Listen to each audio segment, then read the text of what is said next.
Welcome, everyone, this is your friend, here with another exciting fanfiction. Today, we're diving into the story of, what if Steve and Natasha fell in love in every universe? If you enjoy this video, don't forget to hit that like button and subscribe for more fanfiction content just like this. Now, let's get started with the fanfic. I think we can call that mission a success, Sam announced when the Quinjet got back to HQ. They had been tracking down rebels in Somalia and handed them over to authorities. No collateral damage and no one of them team was hurt. So yeah, Natasha had to agree that it was a success. She landed the jet on the airfield and followed the others out to the armory where all their suits and weapons were stored. She handed her batons and Glocks over and left to get a shower. Wanda was already there and humming a song in the stall next to her. Natasha didn't have a problem to shower where the guys showered, but since Wanda joined they had their own shower quarters because Wanda had a more conversative upbringing and they didn't want to make her feel uncomfortable. Natasha rinsed the dirt and sweat off her body and out of her hair and changed into a shirt and one of her beloved yoga pants. Wanda was already done with blow drying her hair and waited for her. "I think the guys want to watch a movie in the lounge. You wanna come? Sam wants to introduce Bucky to Top Gun." Wanda gave her one of her smiles and slid her jewelry back on. Nat had to suppress a smirk. "No, thanks. I need to look over some files with Cap. You two always work so hard. I kinda feel guilty that we don't help you with the paperwork." "It's okay. That's a part of leading a team." She grabbed her phone out of her locker. "I'll see you tomorrow at breakfast." Steve was already in his office and sitting at his desk when she got in. The blinds were closed and he had his desk lamp on. "Hey." "Hi Nat." He smiled briefly at her and looked back at the file on his desk. "Looks like we captured every important head of that rebel group." "That's good." She walked over to him and he pushed his chair back from the table. She sat down on the desk and Steve got up and pushed her legs apart to stand between them. "Hey," he whispered huskily. God, his voice was so fucking sexy. She grabbed his hoodie and pulled him down to kiss him. He placed his big hands on her waist to press her body against him. "Oh, that's so much better than Top Gun." She gasped out when he began to trail wet kisses on her neck. He chuckled against her skin and began to remove their clothes. "Are you seeing someone?"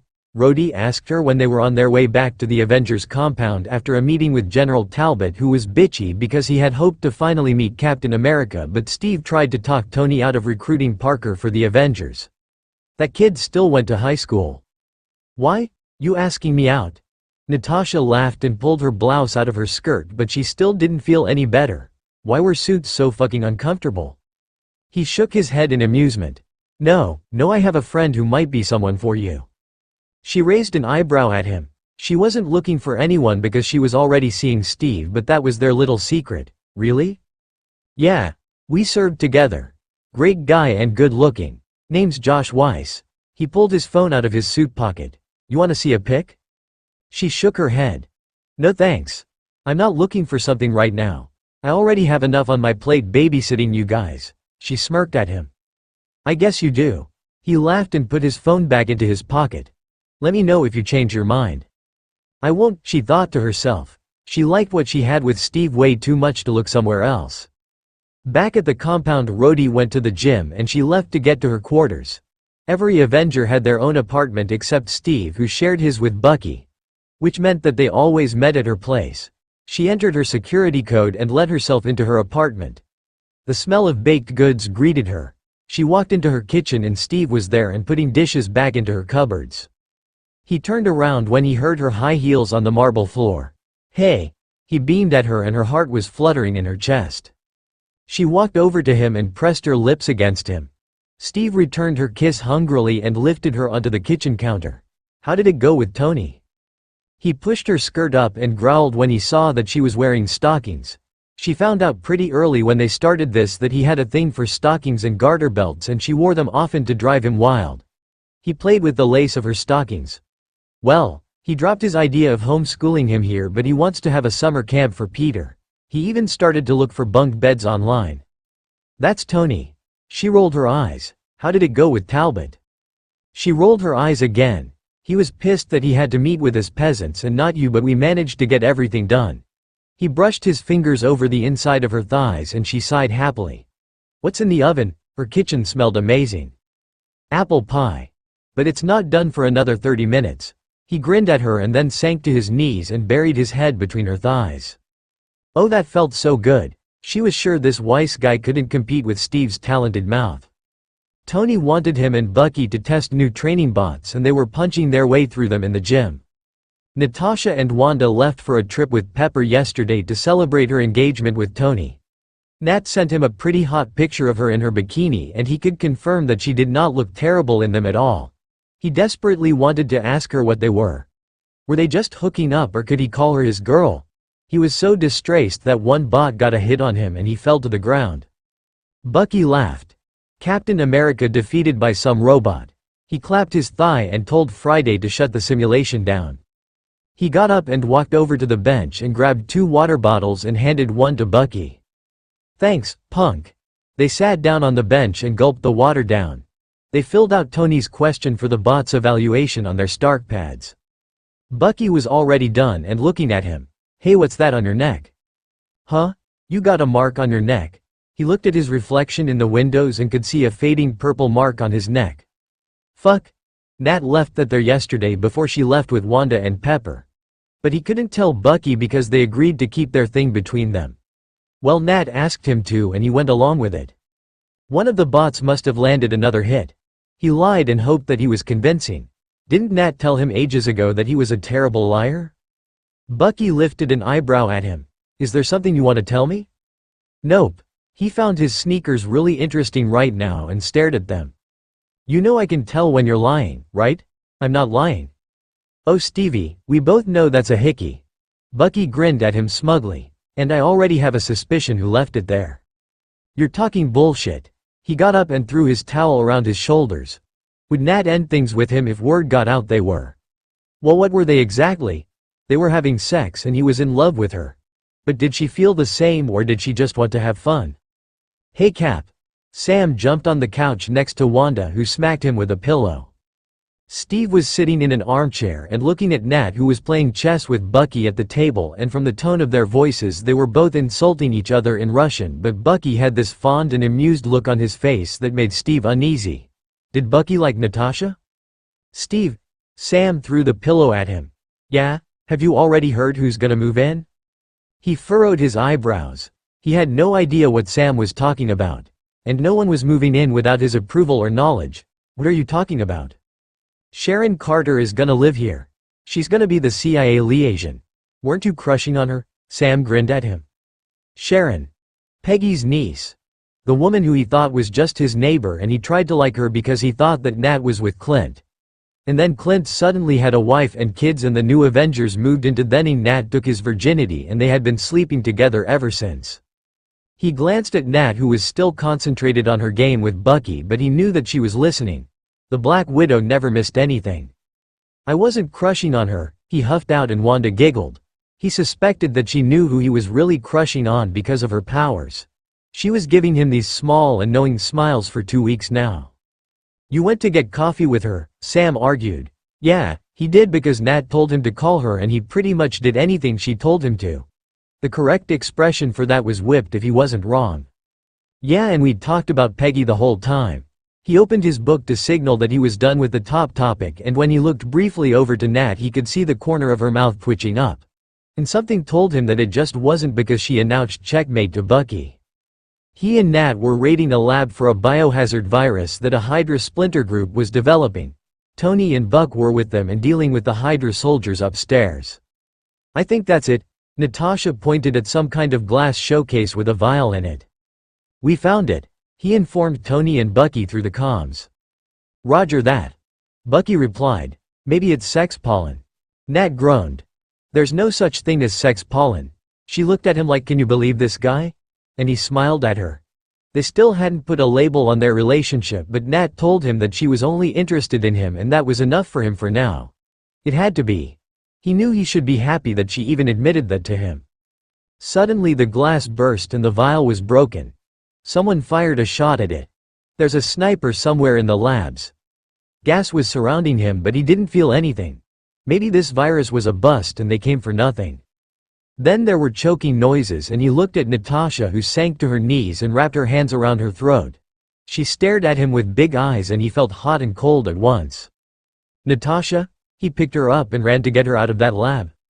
She tried to answer him and only gasps left her mouth. She couldn't properly breathe and he feared that she would suffocate. "Nat's hurt," he yelled, and suddenly Tony flew down the hallway and took her from his arms. "Friday, scan her.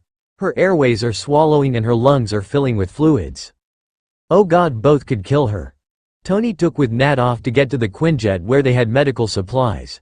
He prayed to anyone listening that they could save her. Het met Bucky outside and they both ran as fast as they could to the jet that was hidden in stealth mode in the forest a mile away. Before they entered the plane, Bucky placed his hand on his shoulder. "She'll be okay. She's tougher than all of us combined." He couldn't say it. Bucky smiled at him. "I know, pal. It's written all over your face every time you talk about her or she's in the room." They walked up the ramp and Dr. Cho was on the screen and instructing Stark what to do.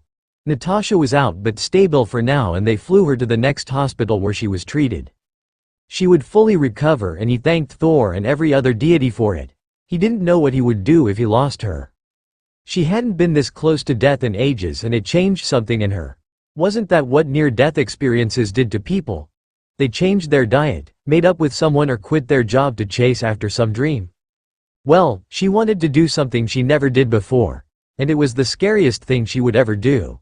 She would tell Steve that she was in love with him and would offer him her heart. She knew that he wouldn't be sleeping with her for months if he didn't have some kind of feelings because he wasn't the guy to have meaningless sex, but there was still a big chance that his feelings for her weren't love.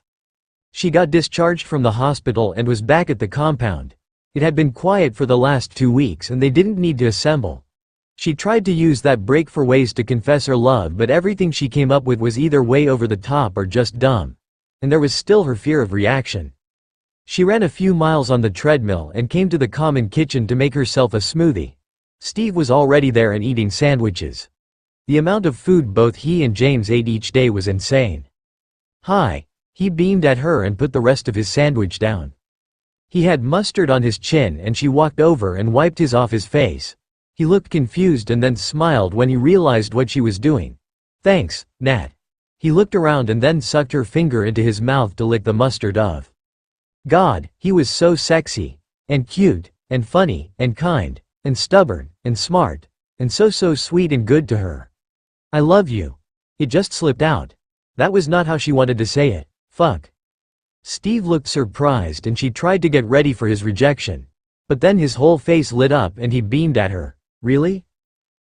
Yeah." She smiled shyly because she got hopeful. "Should I say it again?" "I should say it again." "If you want to." He smiled. "I want you to." She nodded and hoped her voice was full of her love for him. "I love you, Steve." "I love you, too. I have for a long time now." He cupped her face and kissed her. This evening she took Steve's hand before they walked into the common room and snuggled against his side while they watched Stranger Things with the rest of the Avengers. This one shot takes place after Age of Ultron and before Civil War. Bucky lives with them at the compound anyway. He just showed up one day. Okay. Just roll with it. Wanda knew she wasn't an actual witch that could cast spells and turn people into toads. She was 100% sure because she tried. But she still loved everything about magic and read Harry Potter countless times and watched Charmed in her room at HQ. She wasn't a witch even though they named her Scarlet Witch. She read a lot of books about magic and witchcraft which amused Steve and Sam, who sometimes brought her magic books from their missions. Natasha on the other hand knew surprisingly a lot about magic and witchcraft, and whenever she asked her how she knew so much she just shrugged her shoulders and said a spy had to be able to blend in anywhere. She really needed to ask Clint when he came to visit if Natasha ever had to infiltrate a witch coven. Next week would be Valentine's Day and it was the first one without Pietro. He always gave her a gift on Valentine's Day and made her promise that she would always be his date no matter if she had a boyfriend or not. Pietro was a ladies' man, but Valentine's Day was reserved for her. She smiled sadly at the photo of her and her twin when they were 10. He was gone for 10 months now and it still hurt so much. She didn't think it would get any easier. But she didn't want to be sad on Valentine's Day and decided to work on a little project. She couldn't cast love spells, but her powers still were able to spread a little love. She still didn't really understand how her powers worked, but she knew that she could sense the feelings of others and even control them. She couldn't change feelings, but she could give them a push. For example, she knew that Steve and Natasha were in love with each other, but both didn't make a move. It didn't matter how many not-so-subtle comments both Sam and Bucky made, Steve wouldn't ask her out. It didn't matter that Hill teased Natasha endlessly about Steve, she didn't tell him how she felt. Rhodey just told them both separately that they could be glad that Stark wasn't that much around to witness this longing gaze and pinning contest. Steve blushed while Natasha glared at Rhodey when he told her that. She really liked Rhodey. He was direct but also had a calming presence. Whenever she felt overwhelmed, she joined him in his meditation sessions and he helped her calm down. So her plan for this Valentine's Day was to get Steve and Natasha together. She just needed to come up with a plan and use her powers at the right time. And she needed to exploit the fact that all the other Avengers had a sweet spot for her and couldn't say no to her. Steve and Natasha practically chased them through the woods for hours, and Bucky was the only one besides their leader and second in command that didn't almost die.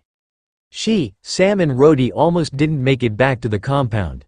They were sweating through their clothes and heavy breathing. Natasha didn't have one drop of sweat on her body and still looked like she just came off the runway. She was walking in front of Steve and Wanda caught him looking at Natasha's ass.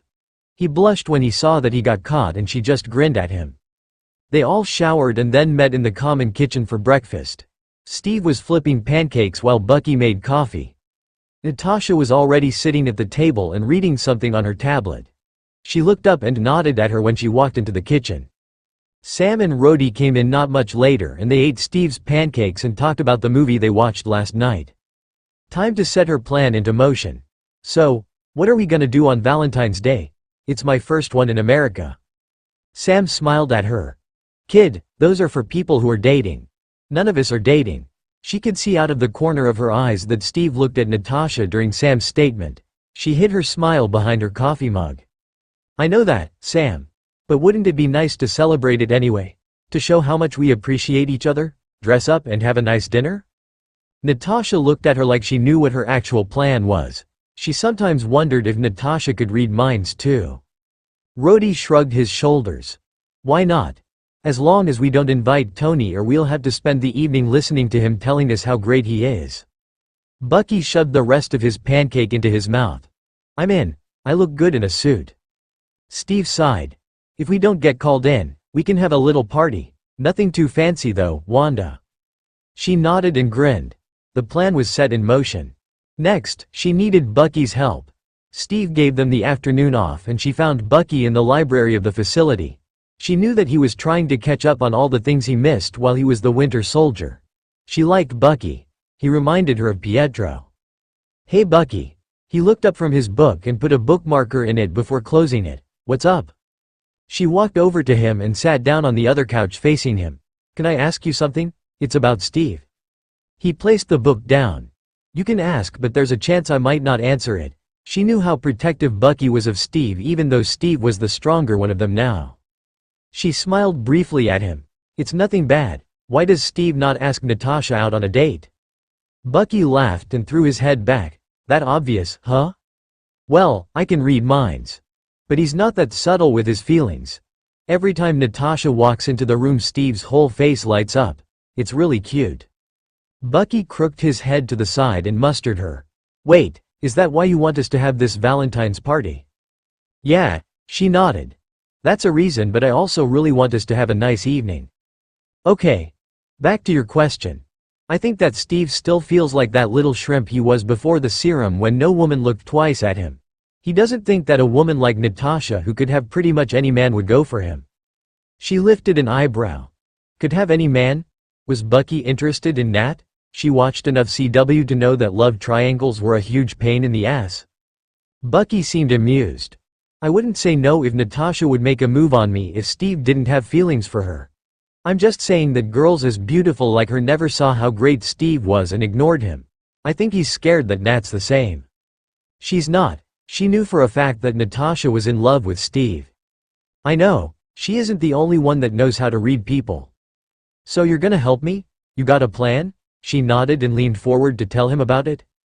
Sam and Rhodey were the weekend over at some military convention and she was alone with Steve and Nat at the facility.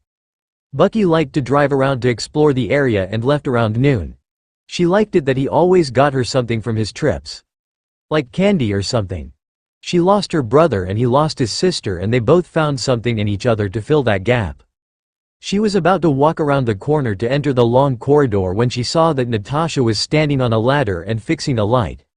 Steve came from the other direction carrying files under his arm and Wanda did something she normally would never do, but there was no doubt in her mind that Steve was fast enough to be there in time. She gave the ladder a telekinetic push and Natasha lost her balance and fell. Steve threw the files away and ran towards her, and just as Wanda knew, he caught Natasha just in time. Thanks. Natasha sounded embarrassed and Wanda quickly took a few steps back so they wouldn't see her. Are you okay? Yeah, I don't know how that happened though. Good thing I was there to save the pretty lady from her certain death. You did not just say that. Natasha laughed. Their voices got quieter and she saw them through the windows walking down the parallel corridor. Well, Steve was walking because he was still carrying Natasha in his arms. She said something to him and his cheeks turned red and he put HB easier than she originally thought it would be. When do you know you're in love with someone?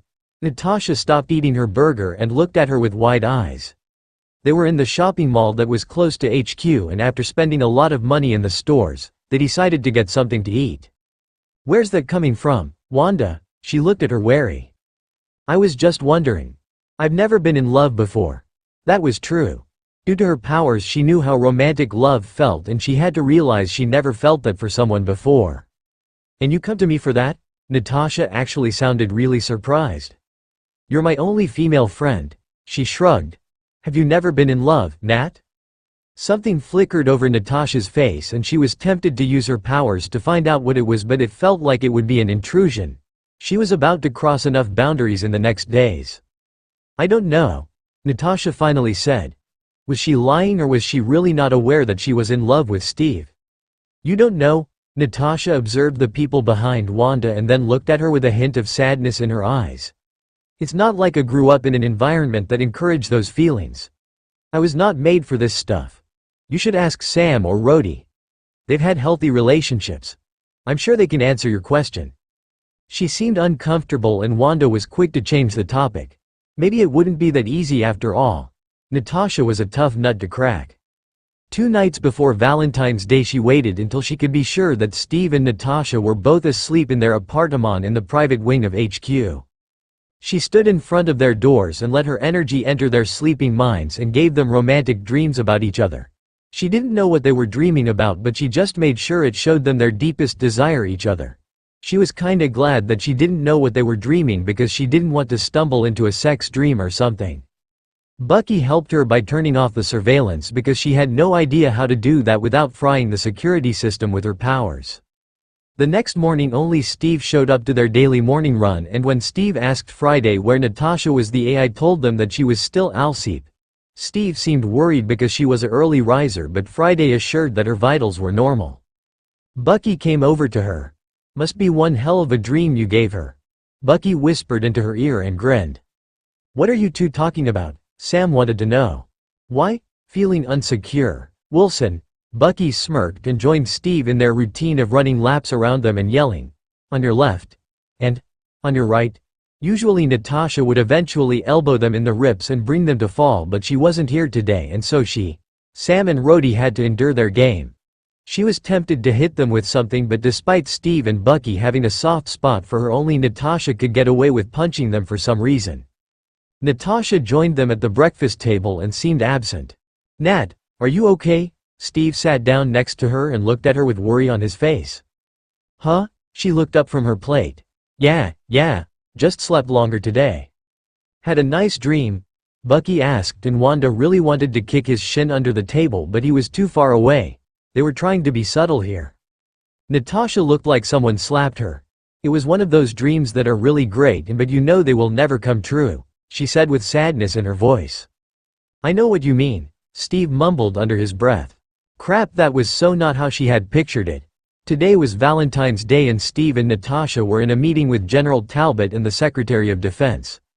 Wanda used the time to prepare the final phase of her plan. Thankfully, the meeting took longer than scheduled and she and the rest of the Avengers left before Steve and Natasha to get to the restaurant where they were supposed to have dinner. In truth, they didn't really left, and she was glad that Sam and Rhodey weren't too disappointed that they wouldn't go to a fancy restaurant. And Friday turned out to be a great partner in crime. They hid in the bushes and watched Talbot and the secretary leave. Friday informed them that Steve and Natasha went to get changed for dinner. They had prepared a candlelight dinner for them, and Friday promised to not let them leave the building. They left their hiding spot in the bushes and sneaked back to the building. Wanda closed her eyes and searched with her powers for Steve and Natasha, and when she found them she did something she would normally never do. She opened the door to their bottled-up feelings, making it impossible for them to ignore them any longer. It was like she opened a floodgate. Their feelings were now so strong that she could sense them without concentrating. "Okay, I'm done," she said to the guys. "Let's hope it works." Sam pulled the collar of his coat up. "What now?" "How does steak in horror movies sound?" Bucky asked. They did plan something to do while Steve and Nat hopefully would get together. "Sounds great," Rhodey answered and offered Wanda his arm. And that's how Wanda spent her first Valentine's Day in America with 3 handsome dates. Steve just got out of the shower when something felt different. Maybe it was because it was Valentine's Day, but all his feelings for Nat were just bursting out of him. He was glad that he wouldn't spend the evening alone with her, but that the others would be there as well. Otherwise he would probably confess his love for her. He chose to wear a suit without tie because Wanda said that she chose a fancy restaurant that had a dress code. This was actually his first real Valentine's Day. Okay, there were 4 other people, but he still got to celebrate the day with the woman he loved. There was suddenly a knock on the door. "Steve," Natasha sounded agitated. He opened the door and his breath got caught. She looked so beautiful in her black dress.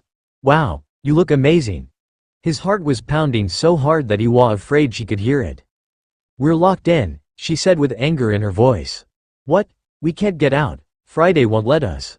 "What?" Was that the only word he knew? "Friday, what's going on?" "Something is trying to get into my framework and I shut down everything to fight it off. I'm sorry, Captain Rogers, but until I manage to handle this, the place is on lockdown." And now? Oh God. He couldn't be alone with her. He would do something stupid like kiss her or tell her he loved her and she would laugh in his face. Because a woman like her would never go for a guy like him. It somehow looked like Natasha was figuring a battle inside her. "I'm starving." He nodded. "Me too. Let's see if we can find something in the kitchen. I can't believe the others get to enjoy a fancy meal while we're stuck here." They got to the kitchen and the table was covered with a white cloth and candles. "Huh? Unfucking believable," Natasha exclaimed when she saw the table. "They set us up." "What? There is no attack on Friday. They told her to lock us in." Natasha crossed her arms and was practically fuming. He touched her shoulder to calm her and felt a spark going through his body. Natasha's reaction told him she felt the same. There was this energy between them now. "Nat, please don't," she whispered. "Don't what?" "Just go to your room and forget everything." She looked at the ground. He couldn't, and he started to believe that maybe he was wrong and Nat did FESL the same. Every fiber of his body was concentrated on her. He was dizzy on the love he felt for her. He remembered being drunk and it almost felt like that. Only so much better. "Natasha." He felt brave and cupped her cheek with his hand. His whole body was on fire. He was always able to bottle up his feelings for her, but he couldn't fight it any longer. Something in him opened the floodgate. She looked up to him and then grabbed his collar and crashed their lips. RT led at first, but then kissed her back with everything he got. He always thought their first real kiss would be soft and gentle, but this kiss was desperate, passionate and hungry. And he realized that he wasn't the only who had hidden his true feelings. They pulled apart when they were both out of breath. Natasha's lipstick was all over her chin and her lips were swollen. "This is a bad idea. This isn't gonna end well." She took a step back. He followed her. "Who says it's gonna end?" Her eyes widened and he kissed her again before she could say anything. They skipped dinner and went straight to her bedroom. It was the best Valentine's Day of his life. He let Natasha train the others the next day, and even Bucky was out of breath and sweating and cursing. Steve gets hit with an alien beam and thinks Natasha is his girlfriend. One minute their fearless leader was standing tall on top of a building giving them orders on how to defeat the small army of aliens that came from a planet that no one besides Thor had ever heard about. The next minute Steve got hit by a purple beam and fell of the building. Natascha's heart stopped because she thought that Steve was falling to his certain death, but Sam flew around the corner and managed to catch him. Steve was unconscious and was brought to the tower while the rest of them continued to fight off the aliens. In the end, the aliens were inferior to them and fled away in their spaceship. Queens was saved, but they were all worried about Steve. Bruce was already done with his examination when she and Sam came to the infirmary to check on Steve. Tony briefed the Major on the small invasion with Thor's help, who was only 60% sure that Loki wasn't behind it. Steve was still out in the hospital bed. How is he? He has no injuries. Nothing shows up on the scans. Unless Thor can tell us what that beam did, we have to wait until he wakes up. He looked at Steve's medical file. His vitals are strong. He should wake up soon. Sam thanked Bruce and she left to take a shower. She hoped that Steve would be okay after he would wake up. The Avengers would be lost without him, and she didn't want to lose one of the few friends she had. She didn't want to show it in front of Sam and Bruce, but she was really worried. Who knew what that beam thing did to Steve? What if he wasn't Steve anymore? She visited Steve the next morning, who still remained unconscious. You really need to wake up soon. Tony's eyeing your posture and with him as leader. We probably start the apocalypse or something. Bruce came in and smiled kindly at her. It's good that you're talking to him. He checked the monitor that showed his brain activity. He reacts to voices. That's a good sign. He was about to leave, but she stopped him. Bruce, I think his eyelids are fluttering. Is he waking up? Bruce pulled a small flashlight out of his pocket and flashed Steve's eyes. Steve? Can you hear me? His eyes opened and looked from Bruce to her. His eyes were really pretty. Did she notice that before? He looked at her in a way he never did before, but she couldn't place what she saw in his eyes. Steve, how are you? Bruce asked. You scared us all a little bit? What? His voice was hoarse. What happened? You got it with alien tech and were out for a day. Bruce looked at the monitor again and then checked his blood pressure. Everything looks good. How are you feeling? Steve suddenly took her hand and laced their fingers together. She was too surprised to stop him. Great, knowing that my girl is by my side. What? Bruce gave her a surprised look. Oh, I didn't. She shook her head lightly to tell him that they weren't together. Steve? Bruce looked at him. Who's your girl exactly? He lifted their intertwined hands to his lips and pressed a kiss to the back of her hand. She felt a light shiver running down her spine. What the fuck was going on? Natasha, of course. Steve laughed like Bruce asked him a stupid question. Nat is my girl. The most perfect girl in the world. He gave her a loop-sided smile and she stared at him. She liked those words coming out of his mouth way too much. Bruce coughed and the spell was broken. I need to borrow Natasha for a minute. Excuse us. She followed Bruce out of the room. What the fuck happened? She asked him. That beam must have changed his memories or gave him fake ones. Of me being his girlfriend? She scoffed. Maybe that's not the only thing he remembers differently. He looked at her with an excusing look. I don't know if telling the truth might hurt his brain. We can't trace anything in his brain, but there is obviously something. Do you expect me to play his girlfriend? Her voice got higher than she intended. She couldn't do that. Lie to Steve and play a role. I'm sorry, but I think it's the best way to protect his brain. She growled but agreed to the farce in the end. Bruce was the expert. He had 7 PhDs and she had 0. She really hoped Steve thought they were in the early stages of dating and she could get away with a few cheek kisses and hand-holding from time to time until he remembered. Bruce wanted Steve to stay another day at the infirmary, and that gave her time to tell everyone what happened and to get them to play along. Tony looked way too happy about all of this, and only after some colorful death threats he promised to hold himself back. Thor hadn't heard about anything like this happening before, but he theorized that it would wear off after a few days. The others visited and Steve showed no sign of altered memories with them. Of course it would only affect her. Fucking aliens. Sam tried to test the waters and asked Steve questions that she couldn't ask because she should have known the answer to those questions as his girl. He says you guys are together for 3 months. You wanted to keep it as a secret at the beginning. Sam told her after his visit. Damn, that did sound like her though. Did he mention if we were intimate? She could say that she had her period but that gave her only a week. What if his weird amnesia would take longer? You know he doesn't talk about stuff like that. Yeah, she was trained to play different roles. She could slip into any character but right now she was freaking out. What am I supposed to do? I don't know, Nat, he squeezed her arm. I'm sorry, but is it really that bad? She was sure her eyebrows were touching her hairline. You and Steve? I think you'd be great together. It's not like that between us. Never has been and never will be. I don't see him that way. Sam looked like he didn't believe her and a small part of her didn't believe herself either. Just think about it. Maybe it's a sign. She was glad that Steve thought they were only dating for 3 months and not that they were living together. That way she could stay at her own floor. Steve got discharged by Bruce and as his girlfriend she naturally walked him back to his floor. She was just glad they didn't run into anyone in the elevator. She wanted to leave after she made sure that he didn't need anything and sat down on his couch but he smiled at her and patted his lap. Why did she feel like a dog right now? He probably thought that was something they did. She sighed an inaudible sigh and walked to the couch and sat beside him. He looked disappointed. You just got out of the infirmary, she explained and leaned her head on his shoulder to calm him. She thought a thoughtful girlfriend could react this way. Steve wrapped his arm around her shoulder and she had to admit it felt really nice to be snuggled against him. He brushed his fingertips over her naked underarm and she became goosebumps. Fuck, what was going on? He turned the TV on and they watched the news and a documentary about Henry VIII. She checked the time and it was past 10 p.m. That was a suitable time to leave, right? She entangled herself and faked a yarn. And she cursed herself for missing his body heat. I'm gonna go to bed now, she announced and stood up. Steve got up as well and smiled. Good idea. He grabbed her by the waist and pulled her against his chest. Was it wrong that she liked this side of him? Let's go.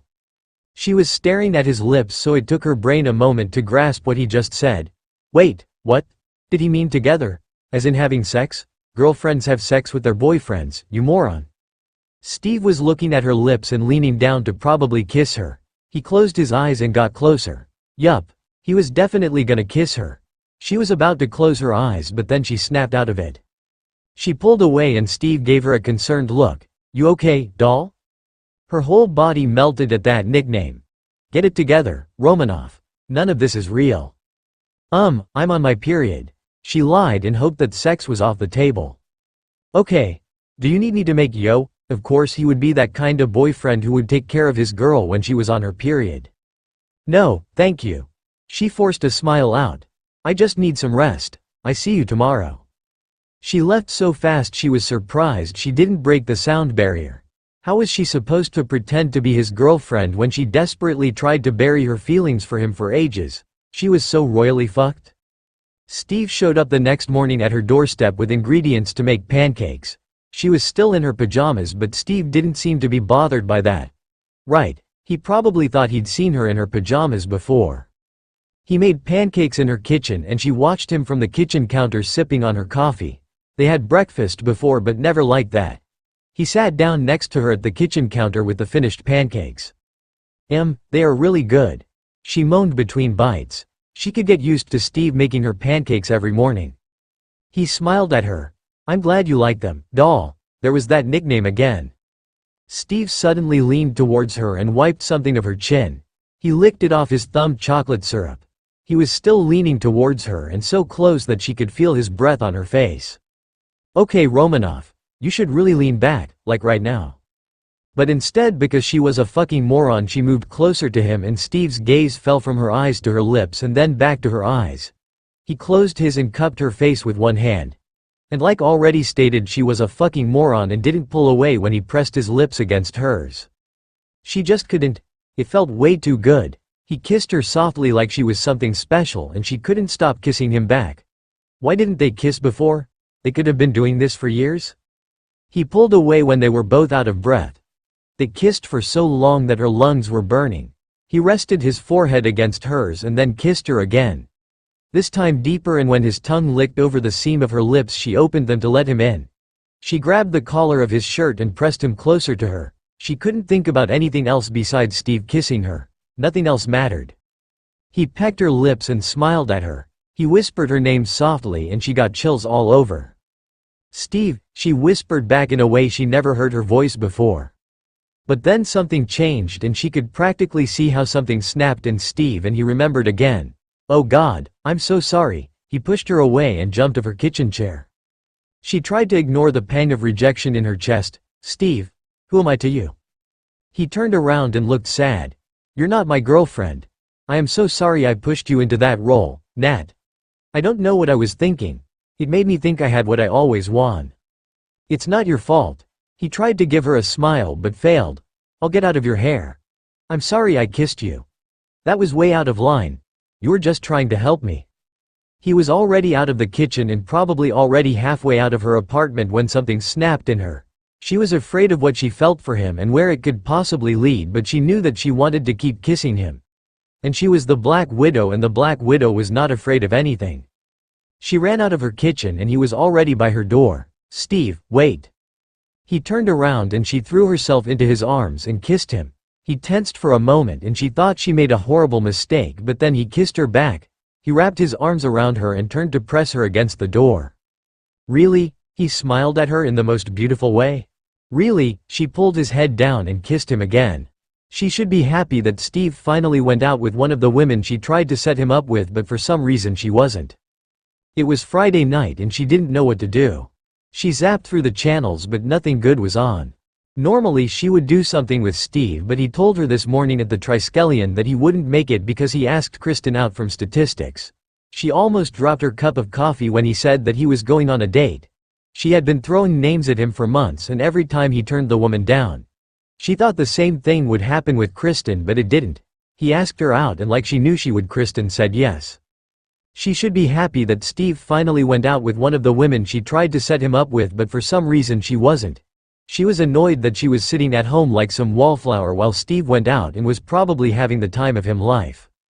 Clint was on a mission in Cambodia and she didn't really have any friends besides him and Steve. Maybe she should just take a hot bath and then read some novel in her bed, but she wasn't an old lady yet. She was 30 years old, she should be having the time of her life as well. She pulled a body and a leather skirt out of her closet and drove to the hottest club in DC. There was a line at the entrance, but she knew the bouncer and he let her in without her having to wait an eternity. The music was loud and she could almost feel it vibrating through her body. She immediately went on the dance floor and moved to the beat. She was just having fun dancing on her own when some dude decided that he had to grab her waist and rub against her ass. She stepped with the heel of her shoes on his foot, turned around, gave him an innocent smile and left.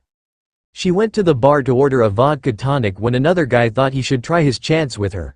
He was a nice looking guy, but she wasn't in the mood for a hookup. She emptied her drink and left the club. It was only 11:33 p.m. and she didn't want to drive home yet. She knew that a bakery that sold cake pops was still open and not that far away. She drove to it and waited in line to order when she heard Steve's voice. What the hell was he doing here? She looked over her shoulder and Steve held the door open for Kristen, who looked smitten by it. She rolled her eyes. Steve held the door open for pretty much anyone. It was not that special. It was almost midnight and they were still on their date. It must be going well then. "Miss." She turned around to realize that it was her turn to order. She said what she wanted and paid for her order. The girl handed her the box of cake pops. She ordered way too much and had enough for the entire weekend.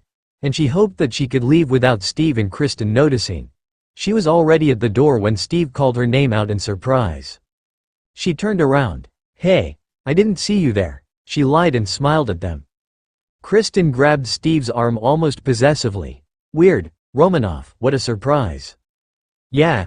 Steve gave her one of his boyish smiles. "Are you alone here? Do you want to join us?" She almost laughed at the face Kristen made. That woman was not happy with Steve's suggestion. "I was just leaving." She grabbed the doorknob. "I see you guys at work. Have a nice night." She waved at them and then left the bakery. Would he take Kristen home or go home with her? Why was she wondering about that? She got into her car and raced home. She was sitting in the catteria poking with her fork through her lunch. Would it really kill Fury to give an actual cook clearance to work here? When she saw Steve coming in. She hadn't seen him all morning and ignored his call on Saturday. He spotted her and walked into her direction when someone yelled his name, Kristen. She was sitting with a few other agents at table at the other end of the cafeteria. Steve gave her an excusing and sheepish look and walked to Kristen and her friends. Why did she feel she was in high school and the quarterback just rejected her to sit with the other popular kids? She clenched her jaw and finished her overcooked pasta. She ran into Steve later that day when she was on her way to her office because Hill kept on pestering her to finally write the report about the Lima mission. She hated paperwork, but Hill was her superior and could put her on the bench if she wanted to. "Hi, Nat." He smiled at her kindly. "Did you do something different with your hair?" "No, oh, well, it looks nice." He was about to walk away when she called his name. "Yes? There is this new art gallery with pieces I think you like. You want to go there later?" Steve smiled and she thought he would say yes, but then his smile dropped a bit. "I can't, sorry. I promised Kristen to help her with something." Of course. She was disappointed but gave him a small smile.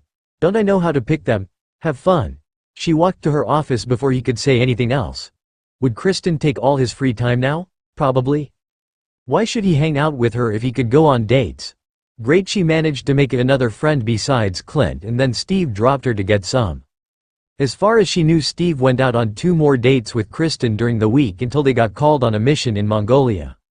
Fury wanted them to take out a small terrorist group that threatened to wipe out a minority in the region.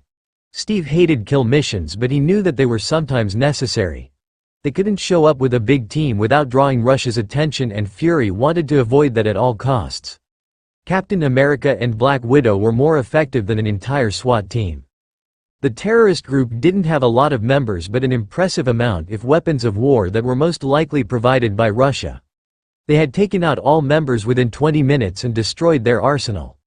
They couldn't immediately fly back to the Triskelion because a storm was coming and they didn't get the clearance to take off. They had to take shelter at the safe house a few miles away from the terrorist group cell. Well, house was an exaggeration. It was more a cabin than an actual safe house because SHIELD was rarely in Mongolia and a high-function safe house wasn't necessary. The cabin was well hidden in the woods and no one would find it without the coordinates. Steve opened the door and she followed him inside. She was starving and wanted to head straight for the kitchen to check the inventory. Every safe house had canned soups and other durable food. There was no kitchen, just a kitchenette because the cabin was only 1 room. With 1 bed. She could basically feel the panic radiating of Steve. It wasn't the first time they were alone at a safe house, but the first time with only 1 bed, and Steve came from a different time. "You can take the bed," he immediately offered. "I'll take the floor." She looked at the bed. It was big enough for the both of them, but she didn't want to make him uncomfortable. "Thank you, Steve. That's very sweet of you." He blushed and smiled at her shyly. She smiled back and raided the kitchenette for food. She found tomato soup and noodles and threw both into a pot. Steve was in the bathroom getting out of his uniform and into more comfortable clothes. Was it bad of her to be happy that they were stuck here for a night so she could finally spend time with him without having to worry that Kristen was going to foil her plans? He got out of the small bathroom and she went in to get out of her catsuit and slipped into yoga pants and a SHIELD hoodie. When she came back, Steve was already pouring the soup into bowls and they ate it in silence sitting on the bed. The soup wasn't the best she ever had, but it was okay. She rinsed the bowls in the sink and put them into the cupboard. When she turned around, Steve had already built his bed on the floor and her back hurt just from looking at it. She knew that he was as a soldier used to sleeping on hard grounds, but his place for the night was just unacceptable. Sweet Steve left most of the on the bed for her and only grabbed a thin wool blanket to cover the floor. "Steve?" "Yeah?" She walked over to him and picked up the wool blanket and threw it over the only chair in the room. "You can't sleep like that." "It's okay. I want you to have the bed." He went to get the blanket again. She grabbed his elbow to make him turn to her. "We can both sleep in the bed." He looked ready to object, so she quickly added that they could put a pillow border between them. "Steve, please. Don't let me be the girl who let Methuselah sleep on the hard and dirty floor." She batted her eyelashes playfully at him. His mouth curved into a smile. "I am not that old. Okay, we share the bed." Just like she promised, she put a pillow and a rolled blanket between them and lay down on the left side of the bed. Steve got under the blankets on the other side and said good night. She wished him the same and fell soon asleep. The next morning she woke up with a warm body pressed against her back. She panicked for a moment but relaxed when she realized that it was Steve and that they were in a safe house in Mongolia. She snuggled more into his embrace and was already dozing off again when she noticed something. Why the hell was she cuddling with Steve? And why did she like it so much? Steve sighed in his sleep and buried his face in her neck. His breath against her skin sent a shiver down her spine and she felt herself getting aroused. Nope, that was wrong. She moved slightly but he wouldn't let go of her and pressed himself completely against her. She gasped when she felt something poking her lower back. Holy hell. God bless America. She was really tempted to rub herself against him, but that would have been completely over the line and probably assault, and so she entangled herself from him without waking him up. She splashed water into her face when she got into the bathroom and tried to put herself together. Was she sexually attracted to Steve? No, that was ridiculous. He was Steve. Dorky Steve. Steve who made her laugh and brought her a caramel latte every day to work. Steve who had such a sweet smile and the most beautiful eyes she had ever seen. Steve who? Fuck, was she? Did she have feelings for him? Was that the reason why it bothered her so much he was going on dates with Kristen? Because she was jealous? There was a knock on the door. Nat, you okay? Yeah, she changed quickly into her catsuit. I'll be out in a sec. They left shortly after because they got the okay to fly back to the States. Natasha didn't talk much because she was trying to sort out her feelings and thoughts. She was pretty sure she was falling in love with Steve, and any chance she might have had she blew by setting him up with Kristen. Boy, she was such a dumbass. She liked waking up in his arms. She wanted to do that again. She wanted to do more than that. A penny for your thoughts. Steve interrupted her train of thoughts. Huh? He smiled at her kindly and she cursed the butterflies in her stomach. You looked pretty deep in thought. Just curious what's going in your mind. She felt her cheeks getting warm. There was no way she would tell him what she had been thinking about. It's nothing. She waved him off. Hey, how is it going with Kristen?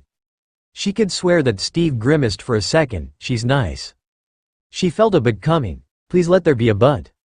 But I don't know. He blushed a bit and looked to the ground.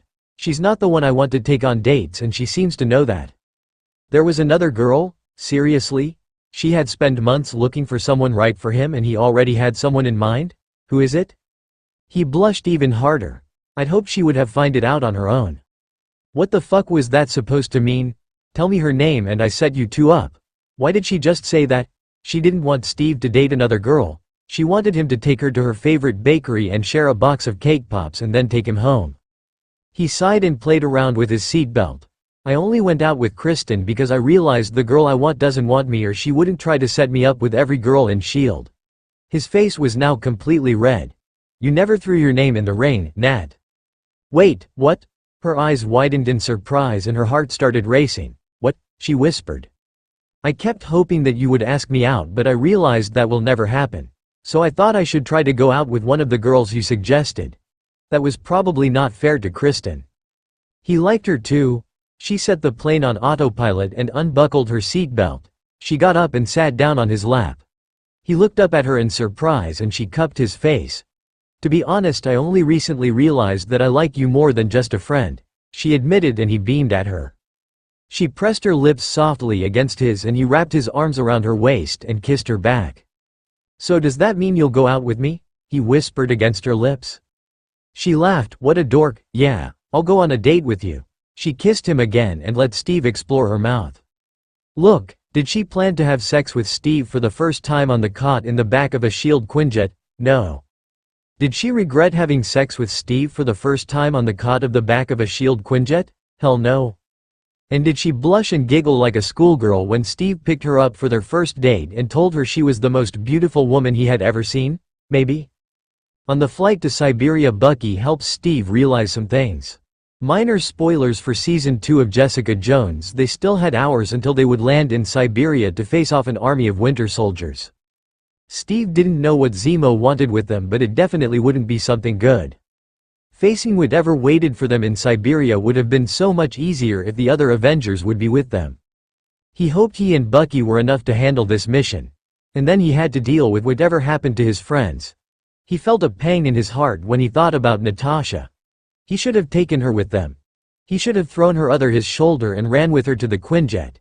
But no, he left her behind. What would happen to her now? She had so many enemies because of her past. What if she got arrested and would be deported to Russia? He looked over to Bucky, who had been silent since they boarded the plane and left Leipzig. He had no idea what to ask him. Where have you been in the last 2 years? Didn't you know I was looking for you? Steve, Bucky suddenly broke the silence. Yeah? What will happen to your friends now? He sighed. I don't know.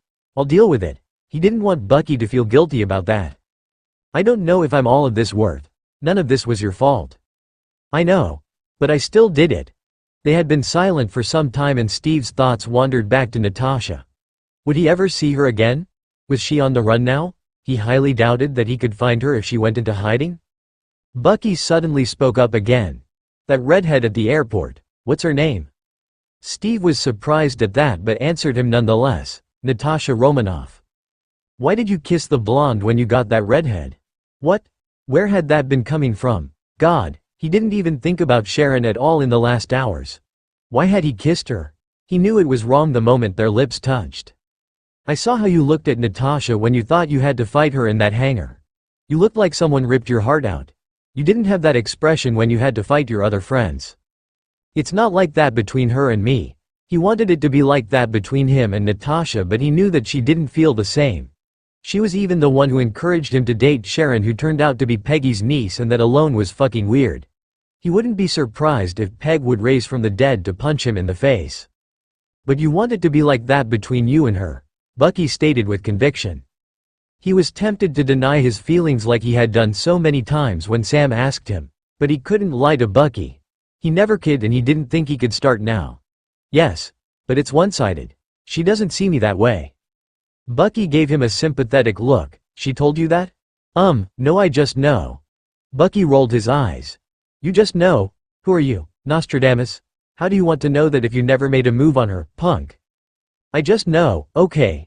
He felt himself getting angry. Natasha not returning his feelings was a sore spot for him. He wasn't mad at her. No, of course not, but it still hurt him that the woman he was in love with didn't return those feelings. She never showed any interest in me like that. She actually wanted me to ask Sharon out. The blonde I kissed. He was sure that Natasha didn't love him when they had met during his search for Bucky in India. He hadn't seen her since DC, and when she had suddenly been standing in front of him with a smirk on her face, he knew that he loved her. She had tracked him down to give him more intel about Bucky, and they had spent the day together, exploring the town and getting caught up with people celebrating the Holi festival. He had thought that she wanted to leave, but she grabbed a paint bomb and threw it at him. She laughed at him and they spent the afternoon throwing paint pulver at each other. Someone pushed Natasha and she landed in his arms. She looked up at him laughing, and she was so beautiful in that moment, and he felt bold and leaned down to press his lips against hers. Natasha stopped laughing and stepped out of his embrace. It felt like someone punched him in the gut. She didn't want him like that. Natasha left shortly after, and they never spoke about that day ever again. Steve, you still here? He blinked a few times. Yeah, sorry, I got carried away. I think Natasha has feelings for you. He arched an eyebrow. And why would you think that? You don't know her. No, I don't. But I know that she just risked everything to let you escape. Her freedom, and for a spy that means everything. She wouldn't have done that for anyone. But she did it for you. And I think she did it because she loves you. No, that couldn't be true. Natasha probably did it because she thought she owed him for something. That how she worked? I don't think so. Bucky gave him a small smile. Just let that thought sink in for a second. Did she really help them because she loved him? Maybe she did love him, but that didn't have to mean that she was in love with him. There were different kinds of love. The love he had for Bucky was different than his love for Natasha. But she did sound heartbroken when he asked her on the phone in Vienna if she was going to arrest him. Maybe Bucky was right. But what if he never would get the change to ask her? He somehow had the feeling that everything would be different after Siberia and facing the winter soldiers. 10 months later, Natasha walked through the entrance of the apartment complex she lived in carrying her shopping bags.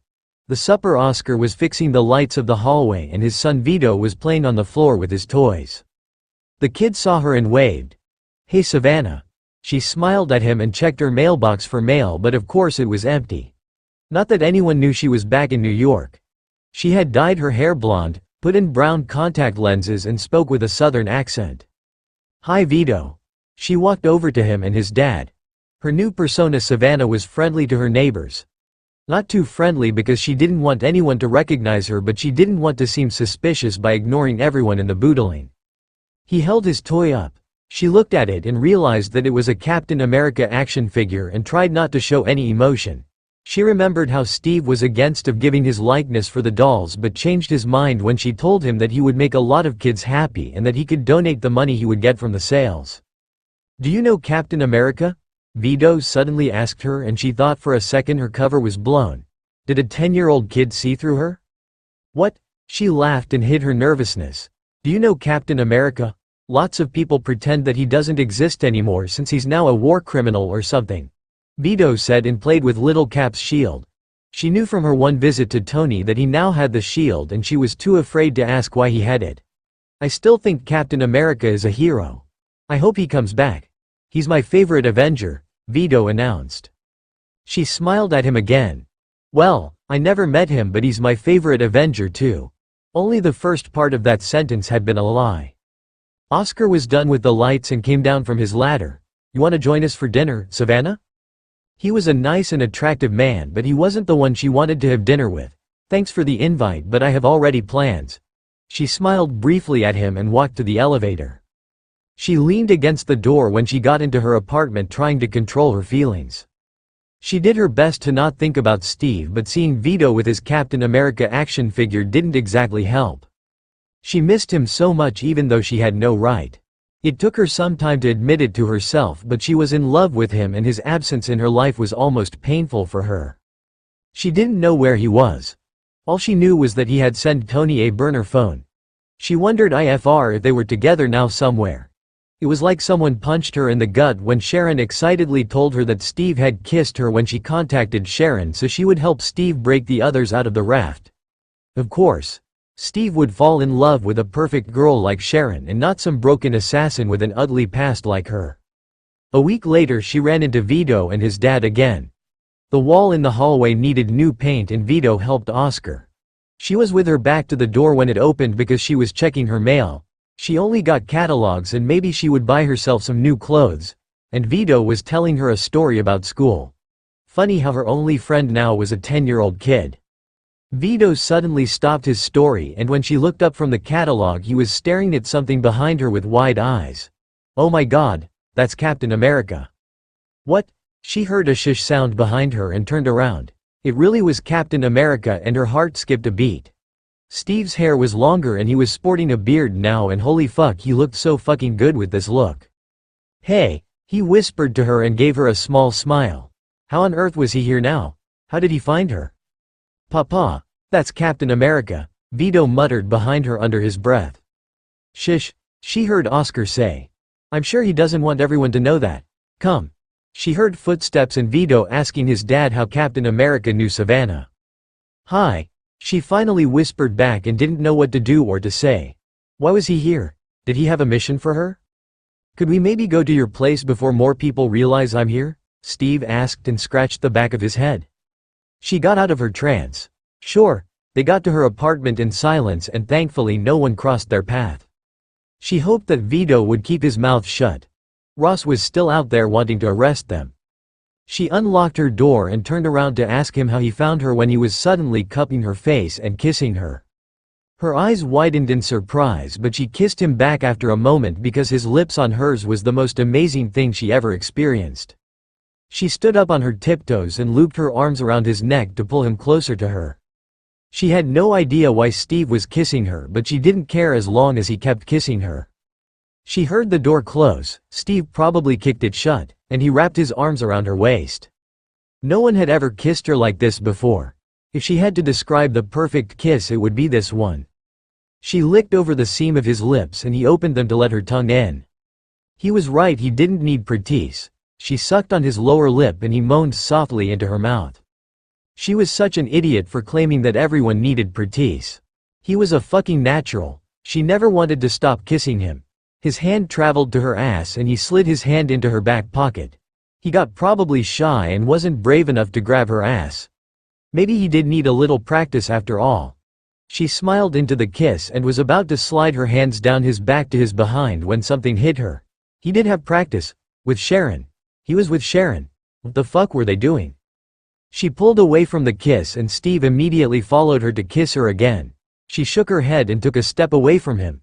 His lips were swollen and wet from her kisses and his hair tousled from her roaming hands and he had a confused look on his face. "I'm sorry, Nat. I thought you wanted it too." I do. She admitted quietly and Steve smiled and moved closer, "But we can't." His smile dropped. "Why not?" "You know why." She couldn't look at him. She was a lot of things but she didn't want to be a cheater. "No, I really don't. I hoped you felt the same." She looked at him and she couldn't decipher what she saw in his eyes. "What about Sharon?" she asked him. He seemed confused. "Sharon? What about her? Aren't you two a couple?" "What? No." She knew that he was telling the truth. He would never lie about something like this. Had she been reading way too much in his kiss with Sharon? "Why are you here, Steve?" He smiled at her softly. "Because I missed you. So fucking much." He paused and cupped her cheek and she leaned into the touch. "And because I love you and I'm kinda hoping you feel the same." He looked at her nervously. She grabbed the collar of his jacket to pull him down. She pressed her lips against his and kissed him softly. "I love you," she whispered between kisses and he smiled against her lips. It's St. Patrick's Day and Natasha uses the holiday to get what she wants from Steve. Today was St. Patrick's Day and Natasha promised to come by his place to help him pick out some of his drawings for a charity auction for a children's hospital here in Brooklyn. He heard how people were walking through the streets and celebrating the holiday. Maybe Nat would go with him to some bar later to get green-colored beer. He was an American with every fiber of his being but he still wanted to do something nice to honor his Irish parents. His doorbell rang and he got up from the floor where his drawings were scattered around to answer his door. Nat was on the other side of the door smiling brightly at him. She wore jeans and a green sweater under her leather jacket and had a cloverleaf headband on her head. He couldn't help but grin at her. She looked adorable. She turned her face slightly and pointed at her cheek. "Kiss me, you're Irish." "That's not how the saying goes." She tapped her cheek again. "Kiss me, you're Irish." He faked an annoyed sigh so she wouldn't realize how much he would enjoy giving her a kiss, even if it was only on her cheek. He pressed his lips on her soft skin and quickly pulled back before she noticed how much he had liked that. He knew that she was just teasing him and he didn't want to show her that he wanted to kiss more than her cheek. It would just complicate their friendship and her friendship meant everything to him. She smiled at him and walked past by him into his apartment. She had helped him find the place in Brooklyn and spent countless hours with him in hardware stores, furniture shops and at IKEA to make this apartment a home. He sometimes wondered if she knew that he felt more for her than friendship. She slipped out of her boots and jacket and sat down on the floor picking up some of his sketches of Prospect Park and inspected them. He joined at her on the floor and just watched how she looked at his drawings and stacked the ones on a pile she thought were appropriate for the auction. The cloverleafs on her headband whipped every time she moved her head and he wished he had the courage to ask her out on a date. But even if he did find the courage to ask her, he was sure that she would say no. She never showed any sign that she wanted more than friendship from him and a woman like her would never go out with a guy like him. Nat was so out of his league and he should just be thankful that she was his friend. "These are amazing, Steve," she praised and his cheeks were getting warm. "But do you have more personal ones? These are just sketches of trees and buildings. Did you maybe draw us? I'm sure drawings of the Avengers made by Captain America would make lots of money." He did have a sketchbook full of sketches of his teammates, but he didn't really want to show her that book because the majority of those drawings were of her. She looked at him intensely and he feared that she somehow could read his mind. "You do have some sketches of us, don't you?" she grinned. Yeah. Show me." Her face lit up and he couldn't say no. He got up and went to his bedroom to get the sketchbook. He prayed that she would overlook the fact that so many of the sketches were of her. He walked back into the living room with the book and Nat made grabby hands and he gave it to her laughing. Would he ever be able to say no to her? Probably not. She flicked through the book and the first few pages were sketches of the whole team and portraits and so far she didn't show up more often than the others but that changed after a few more pages and he saw how Natasha furrowed her eyebrows and he couldn't tell what that meant. Did she see through him and now realized that he was in love with her? "These are beautiful, Steve." She breathed out and then pointed at one page. It was a drawing of her that showed her laughing with her nose wrinkled and her head thrown back. He remembered that moment clearly. He had told her a story and she had laughed a full belly laugh, and he realized in that moment that he loved her, and he thought that his love for her was noticeable in the way he had drawn the picture, and he hoped she wouldn't notice it. "Please don't sell this one, Steve. It's too personal," she whispered out. "Never," he promised, and for the first time he allowed himself to wonder if maybe his feelings weren't one-sided. His heart almost stopped beating when she leaned forward and pressed her lips briefly on his cheek. She hadn't kissed him on the cheek since DC, and every fiber of his body was on fire. He was almost embarrassed that a simple kiss on the cheek would cause such a reaction in him. "What was that for?" he managed to rasp out. "Because you're Irish." She grinned at him, but he swore that he saw more in her eyes. They chose to add a few more sketches of the team to the pile, and he put them into a portfolio. "I'm gonna drop them off at the gallery. You wanna come with me? Maybe go to a bar afterwards?" "Sure." She nodded. The gallery wasn't that far away from his place, and they decided to walk. They dropped the portfolio off and walked by people in green who celebrated St. Patrick's Day. Right in front of the bar, Natasha stopped and tapped on her cheek again. "Kiss me, you're Irish." He playfully rolled his eyes at her but leaned down to do what she wanted. Did he imagine things, or did her breath hitch when he kissed her cheek? The moment was ruined when some random guy tipped her on the shoulder. "I'm Irish, too," he yelled, and was about to lean forward to probably kiss her. "No, thanks," she harshly said, and pushed him away and walked into the bar. The guy wanted to follow her, but Steve blocked his way. "Don't," he growled. "You heard the lady. Get lost." "Sorry, didn't know she was your girl." The guy left.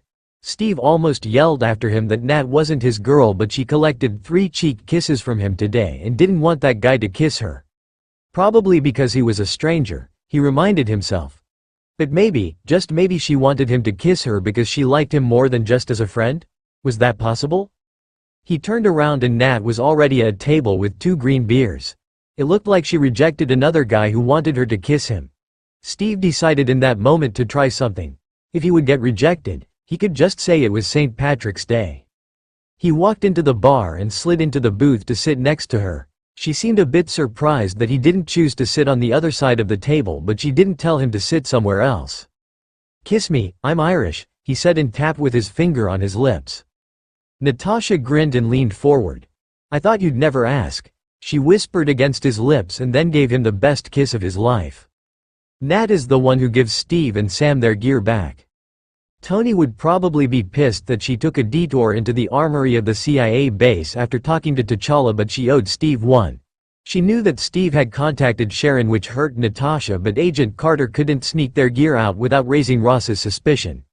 And a little voice in her head told Natasha that she wanted to be the one to give Steve his shield back. Yes, she had said that it was the government's property, but Steve was the only one worthy of carrying it. Ross didn't suspect a thing and let her borrow a car when she said that she wanted to meet one of her contacts to help them track down Steve and the others. She disabled the tracking device so no one could follow her. Better be safe than sorry. She had to laugh at the choice of their getaway car. Steve really wasn't made for stealth missions. 3 buff dudes in a tiny car wasn't noticeable at all. He was leaning against the door of the car and seemed surprised when she got out of her car. Right, he expected Sharon. Steve crossed his arms over his chest. "Are you here to arrest us?" "Ouch, that hurt." "No," she snapped and opened the trunk of the car. "I was actually going to give this back to you, but if you don't want it." His face softened. "I'm sorry, Nat, I didn't mean it like that." He sighed and ran his hand through his hair. "Things are just weird now. I shouldn't have said that. We might disagree on the accords, but I'm still your friend, Rogers." He smiled at that. "I know." Steve got his shield and Sam's wings out of the trunk and put them into the one of the VW. Sam waved at her and Barnes avoided any eye contact and pushed his hands against Sam's seat. Steve walked back to her in front of the VW. "Thank you, Nat. You didn't have to do that. Ross will probably be pissed if he finds out you gave us our gear back."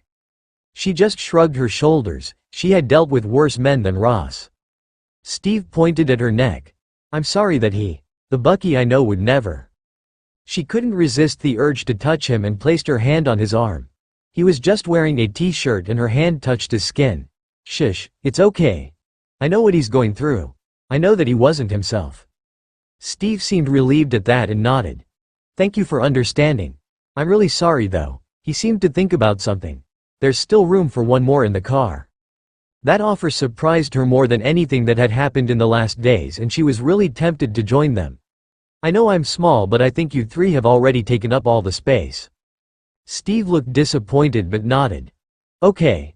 I just thought that with you giving us our stuff back, you maybe changed your mind. She sighed. Didn't he see that she could accomplish more if she stayed on the Accord's side? That she could look out for him that way? I'm sorry. I meant what I said. Signing the Accords is the only way to stay in the game. Steve wanted to say something, but she continued. I know we disagree on this, and I think it's mostly because you're a stubborn ass. Steve grinned at that. But I still got your back, no matter what. Don't forget that. Steve smiled and took a step towards her and lowered his head. She was about to ask him what he was doing when he cupped her cheek and pressed his lips against hers. She was a bit confused, but then she grabbed his shirt and kissed him back. She didn't know how long they kissed. Maybe a minute, maybe 10 minutes, but that kiss was definitely in her personal top 5, maybe even top 3. She had to pull away when her lungs started to burn and rested her forehead against his. Was that your second kiss since 1945? Shut up, he laughed, and then he said softly, yes. She had to smile. She really liked the fact that she was the only woman who got to kiss him in this century. She wanted to kiss him again, but a low whistle snapped them out of their moment. They looked over to Sam and Barnes, who were grinning smugly at mostly Steve. I thought public display of affections made people very uncomfortable, Steve huffed out. She snorted. Clearly your pals didn't get the memo. She pinched Steve in the ass and saluted Sam and Barnes at the same time. Sam clapped, and even Barnes seemed quite amused by that. Hey, she smirked at Steve but then got serious again. I have to go now. Steve nodded. I know. Don't tell me where you're going. Okay. He scratched the back of his neck. Can we talk about what just happened? Maybe over dinner when this is all over? He was blushing and couldn't look her in the eyes. Moments ago Steve was kissing her, and now he was back to his flustered self. She couldn't help but find it charming. Are you asking me on a date knowing that you have to be on the run for an unknown amount of time? Steve got even redder. Yes. She grinned. Lucky for you, I find the wanted man thing kinda sexy. Steve and Natasha have been dating for a few weeks when they get into their first fight. Dating Steve was something completely new for Natasha. Sure, she had been with men before, but she wouldn't have called those guys her boyfriends. But she guessed Steve was now her boyfriend after he sheepishly asked her after their 4th date if he could call her his girl. Her first instinct was to say that she didn't belong to anyone, but she knew that Steve didn't want to own her but just wanted to know where this thing between them was heading. 7 weeks later she was still surprised that he had found the courage to ask her on a date, and she was even more surprised that she had said immediately yes. But things changed between them since they started dating. She loved the changes in their private life, cuddling on the couch watching movies, holding hands, being able to kiss Steve whenever she wanted, and her personal favorite was to wake up next to him in the morning. But she didn't particularly like the changes in their professional life. It seemed now that Steve would always make sure that she was out of any possible danger during missions. Really, it didn't matter if she was there with them or sitting somewhere drinking a cocktail. Did Steve suddenly forget that she was the Black Widow? Like right now. While the rest of the team was going up against Hydra thugs who got their hands on Chichuary weapons, she had to wait outside and guard the entrance. Steve ordered her to stay there to not let anyone escape, and so far not one Nazi came running through that gate to meet her wrath. She was bored to no end while the other Avengers got to kick ass inside that warehouse. Look, she got that Steve wanted to look out for her, but she wasn't some damsel in distress. She didn't need his fucking protection. She had been living this life far longer than he had. Finally there was some movement.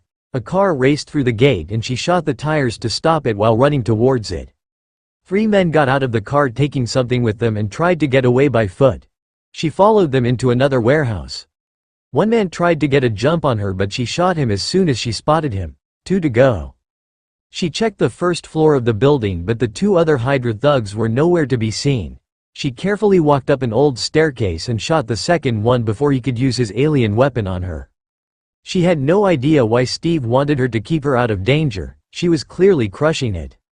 She walked over the wooden floor to find the last guy when she heard a loud crack coming from the wood. Uh-oh. She wanted to shoot her widow lines into the ceiling to save her from falling, but it was already too late. The floor broke and she crashed down. She blinked, her eyes open to a panicked Steve who removed wooden planks that had buried her under them. Her head and back hurt and she was pretty sure she had broken her left ankle. "Did you get the guy?" she asked hoarsely. Steve ignored her question. "What were you thinking going after them alone?" he growled out while checking her body for wounds. "Excuse me? Why was he snapping at her? She had been following his fucking orders? You told me to watch the fucking gate, Captain." She spit out. 3 hostiles were fleeing with alien tech, so I went after them. "Why didn't you call for backup?" he asked. "I would have come, you know that." She pushed his hands away when he checked her leg for broken bones. "I don't need you to hold my hand, Rogers. I've been doing this job far longer than you. I know what I'm doing." His jaw was set. "Really? You just fell 30 feet down. You could have broken your spine or worse." She originally wanted to tell him that she probably had broken her ankle, but there was no way she was going to admit that now. When he was being such an ass, she sat up against the debris and crossed her arms. "There are always risks in our line of work. Just because we're dating doesn't give you the right to put me on the fucking bench. I can't believe you're using your position as leader to order me to stay out of danger." "Nat." Steve sighed and rested his hand on her hurt ankle. She did her best to hide her pain. "That's not what I'm doing. I just..." She held her hand up. "Save it. I don't need you patronizing me. I know you're from a different area, but I really thought you weren't a sexist." Steve gave her a perplexed look. "What, you clearly think I can't hold my own because I'm a girl, and now that I'm your girl you think you're the boss of me?"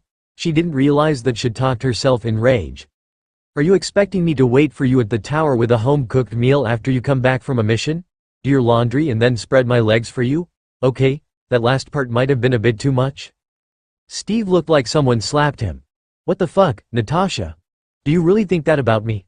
Do you really think that I don't see you as my equal?" She was still pissed. "Well, I don't see you putting Clint on gate watch and sitting in a nest and observing is pretty much his expertise. Or any of the other guys. And the only thing that separates them from me is that I'm the only girl on the team and the one you're fucking." Steve looked now as furious as she felt. "Do you really think that low of me?" She laughed dryly. "I think the question is if you think of me and my skills that lowly. Newsflash. I don't need you to look out for me." She clenched her jaw. "I don't need you, period." "Fine," Steve snapped. "Then I guess you don't need my help getting out of here. Don't think I didn't notice that your ankle is broken. Have fun limping out of here." He got up and walked away. He turned around when he got to the exit. "Ever thought it was never about you needing me but me needing you? You're right. You're different from the other team members. I need you to be safe, not because we're fucking." He said that word in disgust. "Everyone who was ever important to me is dead or gone, and I don't want you to join that club. I need you to be safe because I love you." He walked out of the gate and Bruce came shortly after in to check her ankle. She was too shocked to say anything. This was the first time he said that he loved her, and he practically spat it out to her. Steve avoided her like she was the pest, and the next day he didn't speak to her during the flight back to Manhattan and then left the tower to stay at his place in Brooklyn, probably knowing that she couldn't go after him. She couldn't drive on her own. Happy was too afraid of her to drive her, and Tony and Jarvis didn't let her borrow one of the self-driving cars because of safety reasons, because they were still in the test phase. But even if she did find a way to get to Brooklyn, did she even want to see that stubborn ass? Just because he loved her didn't give him the right to treat her differently. No. She didn't want to see his face. She didn't need him. It was better that way. Steve's feelings for her got him clearly compromised. Maybe she should just call Coulson and ask him if he got a place for her at S.H.I.E.L.D. That way no stupid boyfriend would be there to boss her around and put her on the sidelines. A little voice in her head wondered though if Steve was even still her boyfriend. They had a team night a week after the mission where she had broken her ankle and Steve didn't come. She hadn't tried to contact him and he didn't call her either, so she had no idea where he was when the others asked her. "Trouble in paradise?" Tony asked with a raised eyebrow. "None of your fucking business," she said and limped back to her floor. She couldn't wait for Dr. Cho to arrive to fix her ankle with her wonder machine. Dr. Cho fixed her ankle 2 days later and she was technically capable of driving or taking the subway to Brooklyn, but she was too stubborn and proud for it. Why should she give in? She was totally in the right. She was on the common floor raiding the library for something to read when Tony walked in to ask her if she had heard from Steve. "No, why?" She asked with her BHE shelves for a good book that she hadn't read yet. He and Wilson went after another Barnes lead and haven't checked in yet. She turned around. What? She had no idea he was on a mission. Is he okay? I was hoping you could tell me. Tony gave her a small smile. I'm sure they're fine. Maybe they found Barnes and hadn't had the opportunity yet to check in with us. Tony left with that and she stayed behind with a bad feeling in her gut. Why couldn't she stop thinking that something had happened? God, what if their last interaction was that fight? Another day passed and either Steve nor Sam contacted them. She visited Hill in her office and forced her to give her the info on their mission. Someone who looked like Barnes was spotted in South France. What the fuck was Barnes doing there? Looking for a vineyard? A day later a Quinjet landed on the roof of the tower and the medical staff rushed to get there. Natasha was confused and followed them. She could only think of two people who could have been on that Quinjet and her gut twisted in knots thinking that something could have happened to Steve. She ran to the roof and saw through the windows that Sam pushed a gurney down the ramp and of course Steve was on it. He was out and his face was covered in bruises, blood and dirt. Fuck? Bruce pushed her gently out of the way and greeted Sam. What happened? We got into a trap. Cap got me out but went back into the building to secure Hydra intel. Then there was an explosion. Sam paused to collect himself and then looked at her. It took me 2 days to find him. She bit her lip and willed herself not to cry. Bruce told the medical staff to bring Steve to the infirmary and to get the OR ready. She didn't know what to do and ran away. Wait, Sam yelled after. He needs you. Ever thought it was never about you needing me but me needing you? Steve's words echoed through her mind. She couldn't handle any of this right now and took one of the cars and just kept driving. Her phone beeped with calls and messages but she ignored them. She didn't need the team to make her feel bad for bailing on Steve. She didn't really know where she was when she couldn't stop herself anymore from thinking about Steve. Was he okay? Was he badly hurt? Shouldn't the serum have healed his wounds after 2 days? He must have been injured badly if the serum hadn't done its job yet. What if he would die? He couldn't just leave her behind. How dare him for keeping her out of danger but throwing himself into any dangerous situation he could possibly find. How dare him for making her love him. Wait, what? She never used the L word when she thought about her feelings for Steve before. Sure, she knew she liked him a lot and was into him but she didn't realize until now that those feelings were love. Did he worry like that about her as well on any mission? She didn't like to admit it but he could take more than her thanks to his serum. Her watered-down version didn't make her strong enough to throw Harleys into tanks. It didn't excuse him putting her on the bench during missions but he did it because he didn't want anything happen to her. What the fuck was she doing? She took an illegal U-turn and used the GPS of the car to get back to the tower. Jarvis informed her when she entered the elevator that Steve was stable and had woken up. God, how long had she been driving around? He had to think that she was done with him after seeing that she wasn't sitting by his bed waiting for him to wake up. Did her pride ruin things between them? She ran to infirmary and stopped at the frame of the open door of Steve's room. Sam was there and talking to him. They both looked up. Sam seemed angry and Steve. She couldn't really read his expression. Sam got up and walked past by her without saying a word. Well, she probably deserved that. I'm sorry, Steve said. It wasn't okay for me to give you orders that kept you out of battles. I shouldn't have used my positon as leader for that. It's not that I don't think of you less. Hell, I know what a great fighter and agent you are. You never cease to amaze me with your skills in the field. He paused to take a deep breath. It's just that everyone's gone. Peggy is dead and Bucky. Who knows if I ever find him. Just the thought of losing you. I can't bear that. I know you don't need me, Nat. I do. But I need you. I need you more than you can imagine. You're the only good thing in this crazy world. He looked like he expected her to bolt out of the door and to never come back. And she was ashamed to admit that a very small part of her was tempted to do so. She walked over to the chair next to his bed and sat down. She hoped that she could form her thoughts into words. I can understand why you did it. Doesn't mean it was okay. She added quickly. I know you don't want me to get hurt because I don't want you to get hurt either, but we both have a job to do. He nodded. I'm sorry I snapped at you and I'm even more sorry I wasn't sitting by your side waiting for you to wake up. I was scared, I think. Scared that you won't make it. She sighed deeply.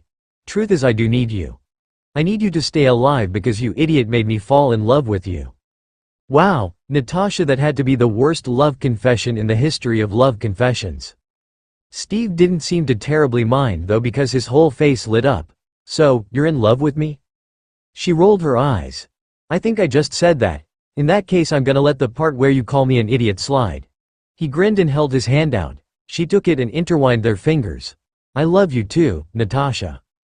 They were silent for some time and Steve played with her fingers. The next mission we have, you're in charge. He eventually said, and she looked surprised up. And if you want me to stay here and wait with a home-cooked meal for you, then that's what I'm gonna do. She had to laugh. Things would be okay from now on. They would probably be pissed with each other from time to time because they were both reckless assholes, but she was sure that they would make it work. You can't even really cook, Steve. True, but I can order a mean pizza. Nat and Steve may seem a bit OOC, but it was the only way I could make this one shot work. Peggy dies and Natasha tries to be there for Steve. I still think you're cheating, Maximoff. Sam accused after he lost another round of ping pong despite claiming he was the master champion of that game. Wanda smirked at him and bowed. Natasha, who was sitting on the window seat, laughed and continued to read her magazine. Steve looked from her back to Sam, who clearly wanted him to be on his side, but he was referee and he didn't see Wanda cheating. Sorry, but she won fair and square.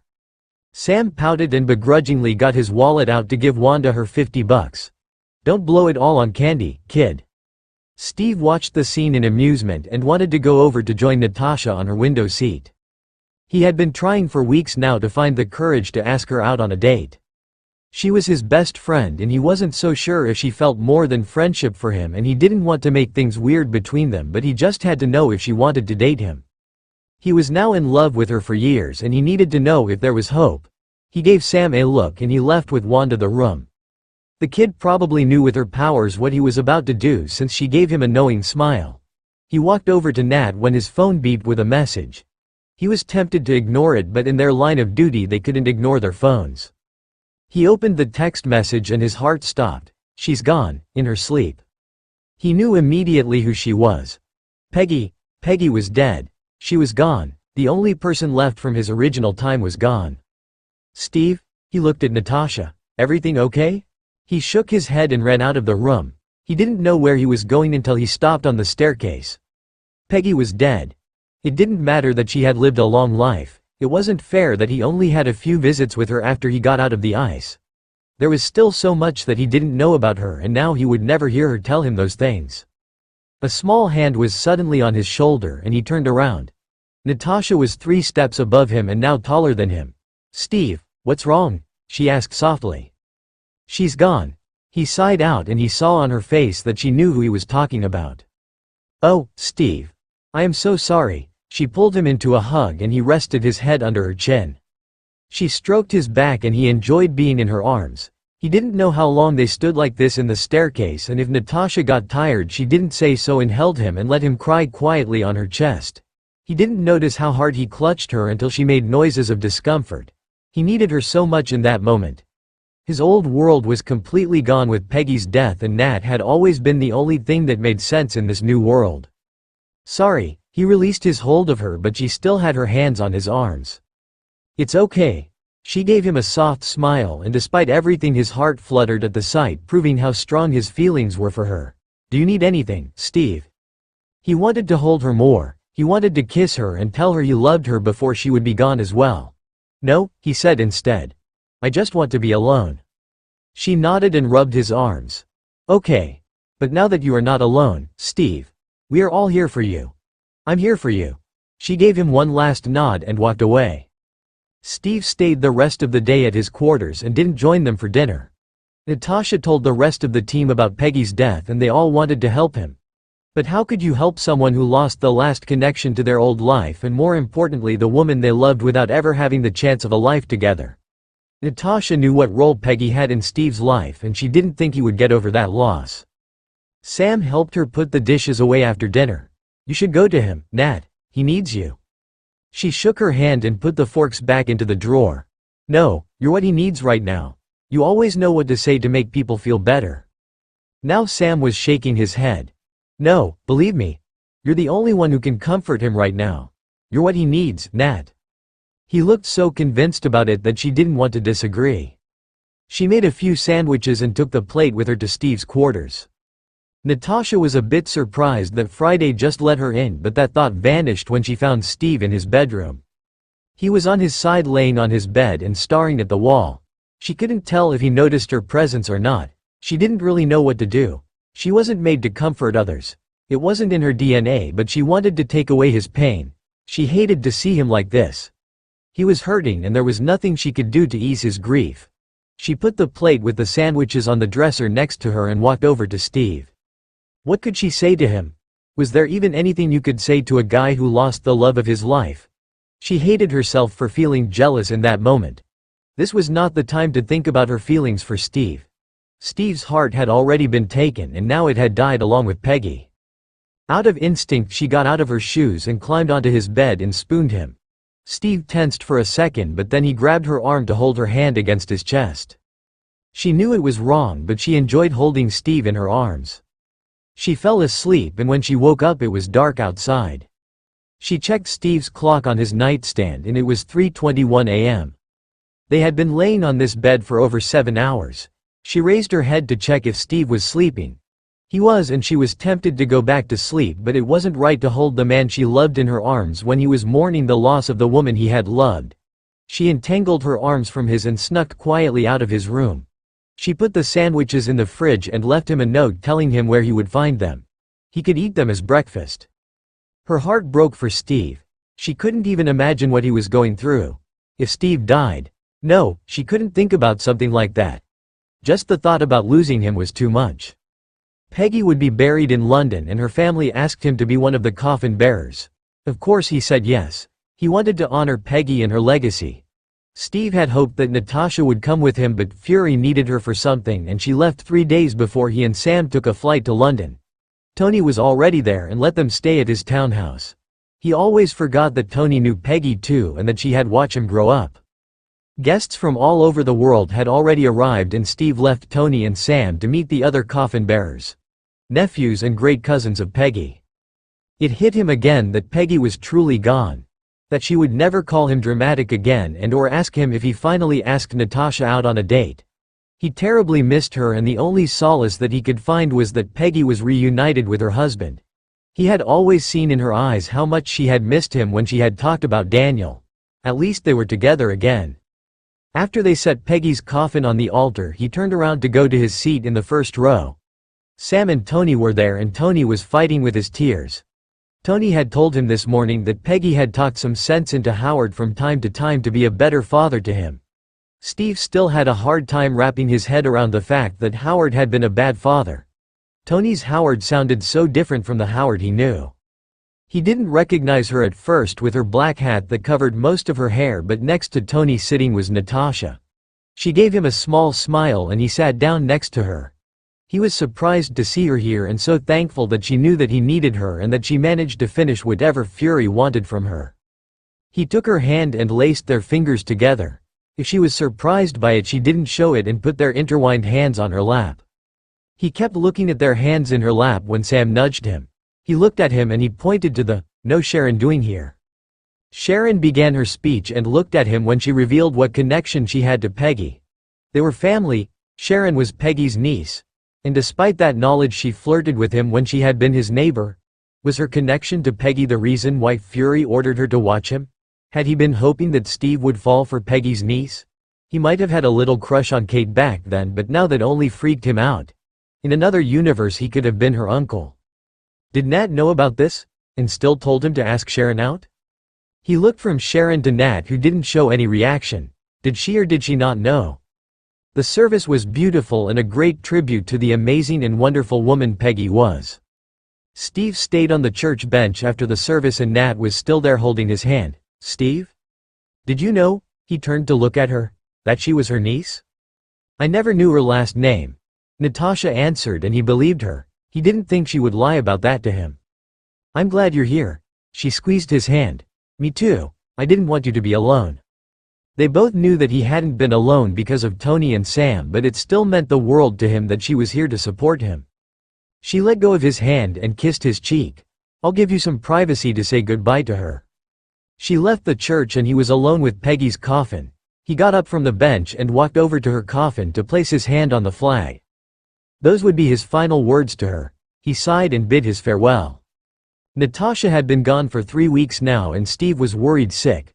All he knew was that she went undercover for Fury and could be off the grid for some time. He knew that she was the best at what she was doing, but he was still worried. He just lost Peggy. Losing Natasha would be unbearable. He couldn't sleep, so he went to the common kitchen to make himself a hot milk with honey. Since Natasha left for her mission, he had been having nightmares that something had happened to her. He hoped they were just nightmares and not some kind of vision. He would lose his mind if something happened to her. He stopped dead in his tracks when he stepped into the kitchen. He thought he was hallucinating, but she didn't disappear after he blinked his eyes a few times. Natasha was standing with her back to him and roaming the fridge. "Nat?" She turned around and smiled at him. "Hey, soldier?" His gut twisted in knots when he saw her face. She had a black eye and a cut on her right cheek. He curled his hand into a fist and tried to stay calm. Someone had hurt her. He had to find them and make them pay. "Hey, it's okay," she said with a soothing voice. "You should see the other guy." "Well, you would have to go to the morgue for that." Good. No one deserved to get away with hurting her. He sometimes surprised himself with how protective he was of her. She had found the leftovers from dinner and lifted the container up. "You want some?" He shook his head and she dug her fork into the pasta. "I can heat that up for you," he offered and walked around the kitchen counter to stand next to her. "No, it's fine," she said between bites. "Thank you, but I'm too hungry to wait to eat." Nat never told him about the missions Fury sent her on, and he didn't think it would change now. She put the fork down after a few more bites and looked at him. "How are you, Steve?" "Good, now that I can see with my own eyes that you're safe." Fine. You?" She suddenly placed her hand over his and gave him a little smile. "If you want to talk about Peggy, you can. You know that, right?" Oh, that was what she meant. "I do, thank you. I can't imagine how you feel, losing the woman you love." "I don't love Peggy." He paused. "Not that wasn't right. I mean, I do love her, but not like that. We never had the time to fall in love with each other. I thought we would have the time for that after the war, but then." He looked at Natasha, whose eyes were full of sympathy, and he almost told her that she was the woman he loved. The woman he was in love with. That he had to sleep in the ice for 7 decades so he could meet her. Just like Peggy had to stay in the SSR to meet her Daniel. Nat gave his hand a light squeeze. "But she was still very important to you." "Yes, she was." She put the rest of the leftovers back into the fridge and wished him a good night. She was already by the door when he found the courage to ask her what had been on his mind for months. Well, actually years. He missed his chance with Peggy. He didn't want to miss his chance with Natasha. "Nat?" She turned around. "Yeah? Do you want to go with me tomorrow to that little Italian restaurant in town?" She furrowed her eyebrow in confusion. "Steve, that's a place where you go when you're on a date. Not when you're out with a friend." Maybe he should have phrased that clearer. He took a deep breath. "Natasha, will you go on a date with me?" Now she seemed even more confused. "What? It's okay if you don't want to. If you don't see me that way." He started to feel embarrassed. Of course, Natasha wasn't romantically interested in him. "Steve, stop. I'd love to go on a date with you." She smiled. "Will you pick me up at 7?" He couldn't believe what she just said. Did she actually agree to go on a date with him? "I'll be there on the dot." Oh. Lila thinks that Auntie Nat needs a boyfriend and asks the handsome stranger at the supermarket if he has a girlfriend. Natasha loved her goddaughter Lila very much. She was her little sunshine and the girl had her wrapped around her finger. So of course Natasha said yes when her best friend Clint asked her if she could look after Lila and spend the day with her. Lila wanted to make cupcakes, and since Natasha didn't have everything they needed at home, they went to the supermarket. But Lila took off when she had her back to the child for 1 minute, and now Natasha was frantically searching for the little girl. Why did supermarkets have to be so fucking big? What if someone took Lila, or she walked out of the store and was now running around the streets? Natasha had already checked the candy and toy sections, but she didn't find the kid there. Oh God, where was she? She wanted to go to the register so they could help her find her when she suddenly saw a little girl in the vegetable aisle. Not really Lila's favorite place in the supermarket, but it was definitely her. Then she saw that Lila wasn't alone. A blonde man was kneeling down and talking to her. He looked really good from what she could see, but creeps could come in all shapes and sizes. She walked faster to get to her goddaughter. "That sounds really great, Lila, but shouldn't we look for your aunt? I'm sure she's worried." The man's voice was deep and smooth. But wow, Lila clearly hadn't been listening when her mother told her about stranger danger. "Lila, there you are." Natasha was relieved that she was okay and seemed to be safe. Lila turned around and smiled. "Hi Auntie Nat. This is Steve," she said and pointed behind her. "He likes dogs more than cats and he's single." She had said the last part like a mother who was desperately looking for a man for her daughter and not like a 7-year-old girl. Okay, she knew she had been single for a while, but it still wasn't that long that her freaking goddaughter had to try to set her up. Was that the reason Lila disappeared? Had she been running around the store looking for men? God, how embarrassing. Steve stood up and blushed slightly. Okay, he looked really cute and whoa, he was tall and muscular. Hi. Your niece came to talk to me. But I told her that we should look for you. Yeah, she heard that part and Steve didn't seem like a creep and she decided that he wasn't dangerous for Lila. Lila beamed at Steve. Isn't she super pretty? And she's a ballerina. Steve blushed even harder. Yeah, she is. Since it wasn't a Nancy Meyer movie, she took Lila's hand and told her to say bye to her new friend. Lila looked disappointed but did what she was told. Steve gave them a warm smile. Bye Lila, bye Natasha. She ignored how nice her name sounded on his lips and nodded at him before she walked back to the aisle where she lost Lila. Steve was with his best friend Bucky at Starbucks when he saw the beautiful redhead from the supermarket again. He had been amused when the little girl tipped on his waist and asked him if he was single and that her Aunt Natasha was very pretty and if he wanted to go on a date with her. He mostly wanted to reunite the girl with her aunt, but he would be lying if he said that he hadn't been smitten with the woman when he saw her. Natasha was walking by the window and he prayed that she would walk into the Starbucks and his prayers got answered. She came through the door and walked straight to the counter to order. You seen anything interesting? Bucky asked and turned around to look into the direction he was staring. Oh wow, she's gorgeous. Remember the girl I told you about from the supermarket? Bucky turned back to face him. You mean when a little girl asked you on a date? He grinned. Steve rolled his eyes. Nope, she asked me to ask her aunt on a date. That's her. Bucky's eyes widened. And you didn't? Hell, I wouldn't blame you if you proposed right on the spot. She looked really embarrassed by the whole thing. I didn't want to make her more uncomfortable. That and he wasn't the best with women. His last relationship was years ago and he didn't have the courage like Bucky to go to women and flirt with them. And most women who flirted with him knew who he was and were just interested in his fame and money. Steve was a successful artist whose pieces sold for a lot of money and he had connections to a lot of important people. He wasn't an idiot, he knew that those women found that more interesting than him. Well, then try your luck this time, Bucky encouraged him. How likely is it to run into the same person again? Especially in New York? Bucky had a point, but even if he did find the courage to walk over to her, what was he supposed to say? He was horrible at this and she probably didn't even remember him. A woman like that must meet men all the time. He looked back from Bucky to Natasha. Her order had been called out and she turned around with a cup and a bag in her hands. Her eyes scanned the room briefly and they stopped at him. Did she remember him? Should he smile or wave? Quick Steve, do something. Natasha's gaze lingered on him for a few seconds but she made no sign that she knew who he was and walked out of the coffee shop. Great, Stevie. Bucky said dryly. There goes your chance at true love. Shut up and eat your muffin. Her friend Pepper invited her to a gallery opening of a very talented artist according to Pepper. Natasha wasn't really into the art scene and the weird people that came along with it, but she hadn't been out for some time and Pepper said there would be an open bar. Who was she to say no to free booze? She didn't really know what people wore to art galleries and she decided to wear a simple black dress that clung nicely to her body. Who knew, maybe she would meet someone and Lila could stop bugging her about men.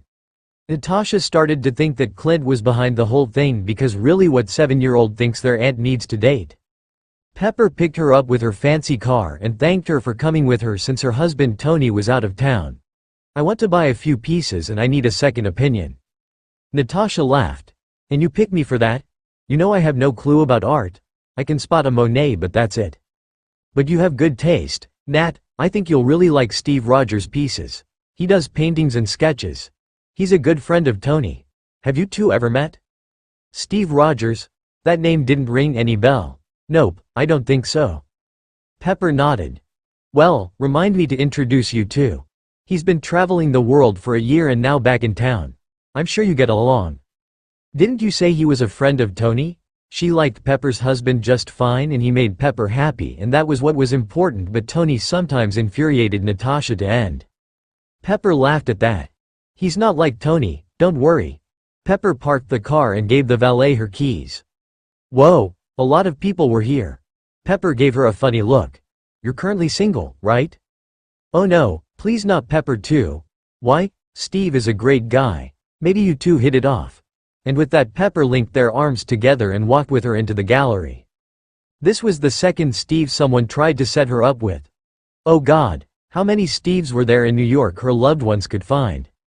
Pepper met two friends to talk about another artist Natasha had never heard about and she started to feel dumb. She didn't know any living artists besides Banksy. So she left Pepper with her friends to talk about art and went to the bar to order a martini. She had a feeling she would be talking to the bartender quite a lot today. Hi. Someone besides the bartender was talking to her. She turned and a good-looking man was standing next to her and smiling at her like he knew her. But she definitely didn't know him. She didn't think she would forget such a handsome face. You don't look like you're into art that much. That obvious? She laughed. I'm the plus one of an artsy friend. What about you? It's my best friend's work Soppert. He offered her his hand, James Barnes. She shook his hand. Natascha Romanoff. Barnes smiled again at her like he knew something she didn't. Or was that his way of flirting? Have you met my friend yet? Steve Rogers? No, but apparently we have mutual friends. Really? Barnes seemed amused by that. What a small world. Well, it was nice meeting you, Natasha. I'm sure you'll run into the star of the evening. She raised her drink at him and then finished it. She should probably look for Pepper. She couldn't spend the whole night at the bar. She didn't want to be rude. She spotted Pepper with a small group of people who seemed pretty taken by a tall and blonde man. Was that the artist? Pepper saw her and waved at her. The man turned around and… Fuck, that was Supermarket Steve. What was he doing here? Wait, was Supermarket Steve Steve Rogers? Crap, she hoped she would never run into him again after Lila hit on him for her. He probably thought it was super weird that a child walked over to him and asked him if he wanted to date their aunt. And by the look on Supermarket Steve Rogers' face he remembered her. Oh great. And they both knew Pepper and Tony. God. Tony would never let her live down the fact that Lila tried to set them up. Pepper waved again and Natasha gritted her teeth but walked over to them. Better get this over with quick so she could go back to the bar. The others excused themselves and only Pepper and Steve were left. There you are, Pepper said and looked way too excited. Steve, this is… Hi Natasha. Steve gave her a kind smile and she felt a little less embarrassed. Hi. Pepper raised an eyebrow. Wait, you two know each other? Natasha grimaced slightly but Steve didn't seem bothered. Not really. We have a common friend, don't we? He smiled again and he really had a great one. Pepper was still confused. Did Tony introduce you? Steve shook his head. No, Lila did. That supermarket thing happened 2 weeks ago and he remembered both their names. Pepper now seemed even more confused. Barton's daughter? I didn't know you knew Barton, Steve. I don't… Natasha almost laughed at how confused Pepper was. She clearly tried to make sense of this situation but didn't seem to succeed. Well, how could she? Okay, I have no idea what's going on but I'm seeing the major over there and I have to talk to him about something. And with that Pepper was gone and she was left alone with Supermarket Steve who was also an artist and so famous that the freaking major was here. How's Lila? Steve asked and he seemed genuinely interested and she really shouldn't find that hot. A guy like him had probably a model in every city waiting for him. Was he really single or did he just say that to Lila because he thought that was what she wanted to hear? She's good. She actually looks for you when she's with her mom at the grocery store. Fuck, why did she tell him that? Steve smiled again. Well, it is the closest one to my place, so I'm sure I'll meet her again. She was glad that Steve didn't seem freaked out by that. So, this is your work? She asked lamely. Ha, yeah. He laughed out and then he blushed. Do you like it? They're great but I should tell you that I have no clue when it comes to art. She admitted. And I checked the price tags. I can't really afford anything here, but I guess it means your work is good." Oh Lord, did she just offend him? But Steve laughed. "Believe me, I'm surprised people want to spend that much money. But if it's any consolation, half of it goes to charity." Oh boy, now that was something that she found really attractive. Did the guy have any flaws? Steve suddenly groaned while looking at something behind her. She turned around and caught the guy from the bar earlier giving Steve a thumbs up. Okay, what was that about? She looked at Steve, who scratched his neck. I maybe told my friend about the supermarket thing and he called me an idiot for not asking you out. And then I saw you last week again, but I was too chicken to speak to you." He was now fully blushing and she couldn't help but find it adorable. "And what about now? Are you gonna ask me now?" "Depends on your answer." He gave her a boyish grin. She smirked back. "Well, you never know that answer if you won't ask." "Do you want to go out with me?" He looked around and he suddenly seemed like he didn't like this party at all. Maybe now? She was surprised that he wanted to go on date immediately, but what the hell? They were both dressed for the occasion and she was sure Pepper wouldn't be mad at her for leaving the gallery with the guy she would have definitely tried to set her up with. "Yes. I just have to Pepper that I'm leaving." Steve beamed at her and her chest fluttered lightly. She had to give it to Lila, she really knew how to pick him. Here's a short sequel to "Do You Have a Girlfriend?" Since you guys seemed to enjoy it and I had fun writing it. She got to talk to Pepper right after she was done talking to the mayor. "Do you mind if I took off?" "You want to already leave? Let me say goodbye to Steve and then we can go." Pepper naturally offered. She was such a good friend because Natasha could see that Pepper wanted to stay longer. "You can stay, Pep, you don't have to come with me." Pepper crossed her arms. "Of course I'm coming with you. I'm your ride and I don't want you to waste money on a cab." Natasha had to smile. Pepper knew that she was saving every penny for her dancing school and didn't want her to spend money. She searched briefly for her date and he was talking to his friend who looked very pleased. He was probably congratulating Steve that he asked her out.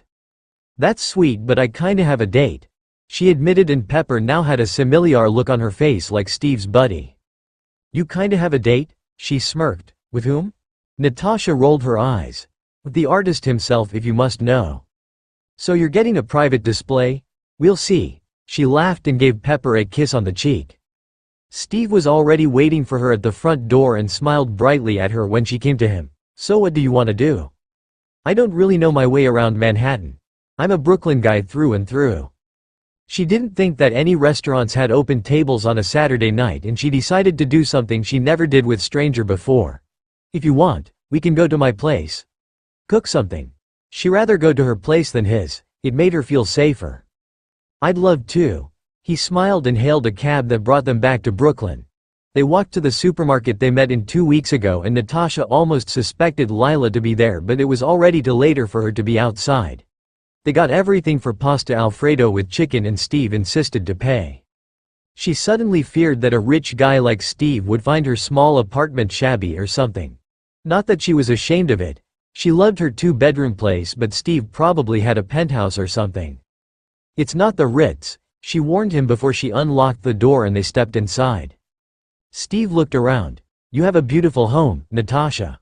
She believed him. She didn't really know him, but something told her that he was always honest. "Thank you." He walked over to the wall where her couch was and where she had framed pictures of her performances when she was a dancer. "Wow, so you're really a ballerina?" She laughed. "You thought Lila was just trying to sell me to you? I was one. I retired last year and I'm opening my own dance school next month." "That's really impressive." He kept looking at her photos. "Where's your school gonna be?" 2 blocks from here."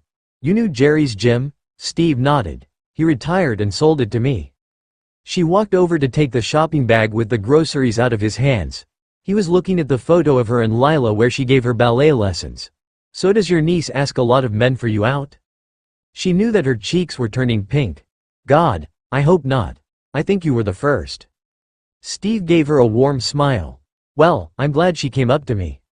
And just like that she felt less embarrassed and silently thanked Lila. The girl had a good taste in men, it seemed. Steve followed her into her kitchenette and they started to cook. They both kinda looked ridiculous, her in her dress and he his suit in her small kitchen, but Steve didn't seem to mind and let her put an apron on him. And maybe her hands lingered longer than necessary when she tied the knot of the apron. They talked about everything and anything while they made pasta Alfredo. He was an only child and lost his parents like her. He joined the army after high school with his friend Bucky and got out after 2 tours and went to art school. He seemed impressed that she was originally from Russia and came alone to America. Wow, someone should make a movie about your story, Natasha. Ha, please don't. Lila thought for some time that I was related to Anastasia after she saw the movie. She laughed and opened the wine bottle. He took the wine glass she handed him and she swore she felt a spark when their fingers touched, and she didn't seem to be the only one affected, judging the way Steve's breath hitched. He helped her set the coffee table. Her apartment was too small for a dining table, and they sat down on her couch. She took the first bite and they had made a really good dish together. It's good. Steve moaned between bites, and that moan affected her more than it should. Look, she was already attracted to him. He didn't need to make sounds that reminded her of something completely different than food.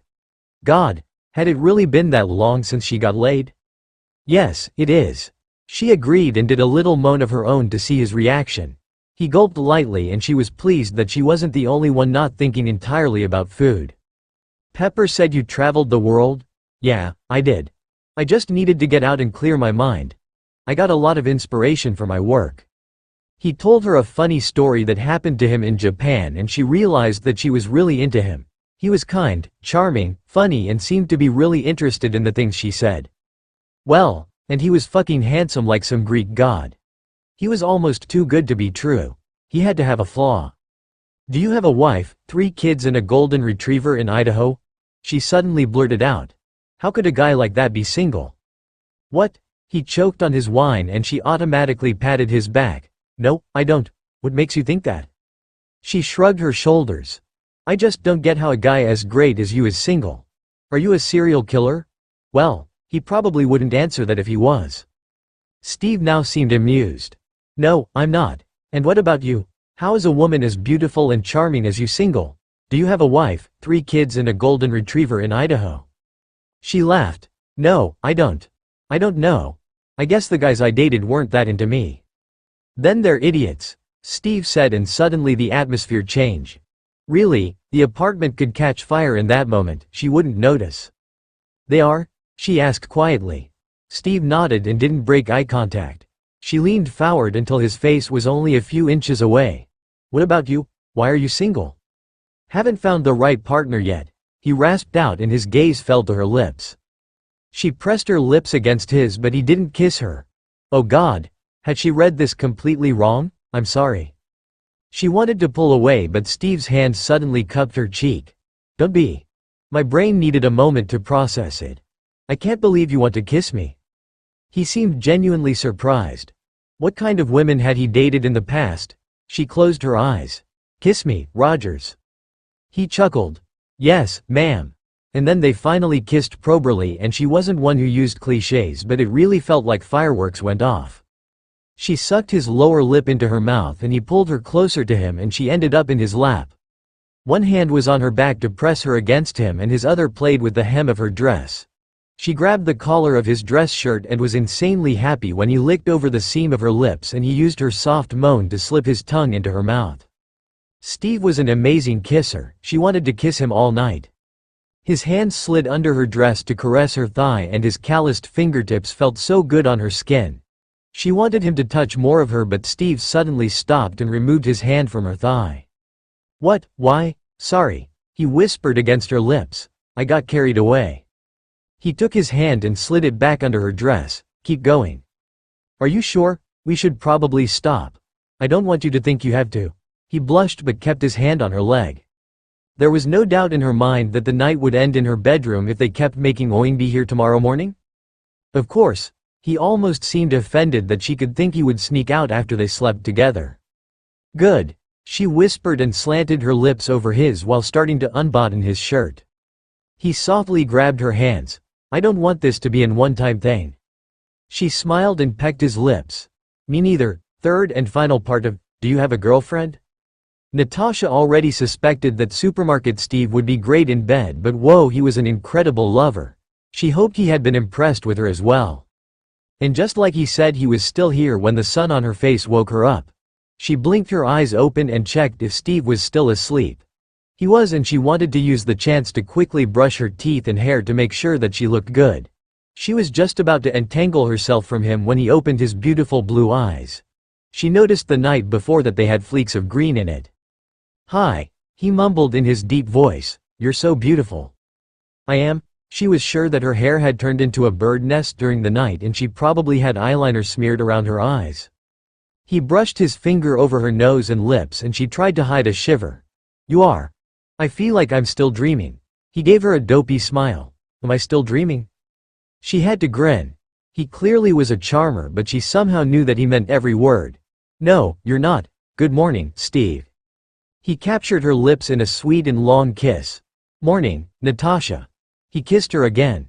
"Can I take you out for breakfast? There's a great place a few blocks from here." "You mean Julie's? That little cafe was one of her favorites." He nodded and pecked her lips.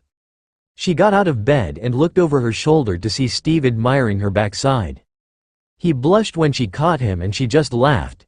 It wasn't like he hadn't seen her naked the night before when he basically worshipped her body, and she was glad that they both didn't want it to be a one-time thing. Because Steve was definitely a keeper. He was smart, funny, talented and kind. And on top of that he was handsome, had the body of a god and was really good in bed. She could really see herself falling in love with him because she wanted to know everything about him. "You want to join me in the shower, handsome?" He eagerly nodded and she couldn't help but feel flattered. It was nice that a man like him desired her and seemed to be not only interested in her body but also in everything else about her. He asked her if he could come to the opening of her dancing school and she knew that he would be there. Even if the opening was still a month away. She changed into jeans and a sweater and Steve got back into his suit but stuffed his tie into his pocket.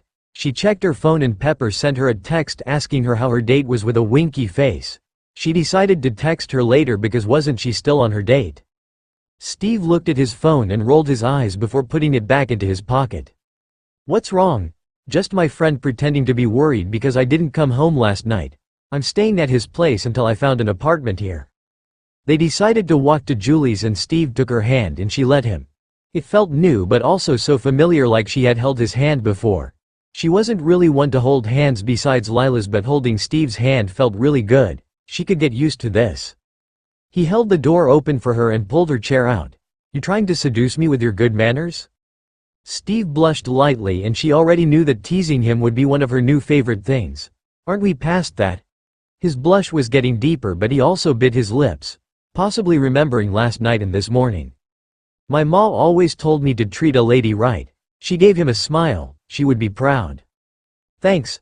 The waiter came and they ordered from the menu. She was stealing bacon from Steve's plate when someone called her name. And then again. This time it was a child. "Auntie Nat?" Her eyes widened and she turned around. Clint and Lila were standing in the entrance of the cafe waiting to be seated. Lila let go of Clint's hand and ran to her. "Hi, Auntie Nat." The child smiled and wrapped her small arms around her. Lila didn't seem to notice yet that Natasha had company. "Hi Lila," Steve said and smiled kindly. "Do you remember me?" The kid's whole face lit up. "Steve, did you get a dog yet?" She looked around. "Is the dog here?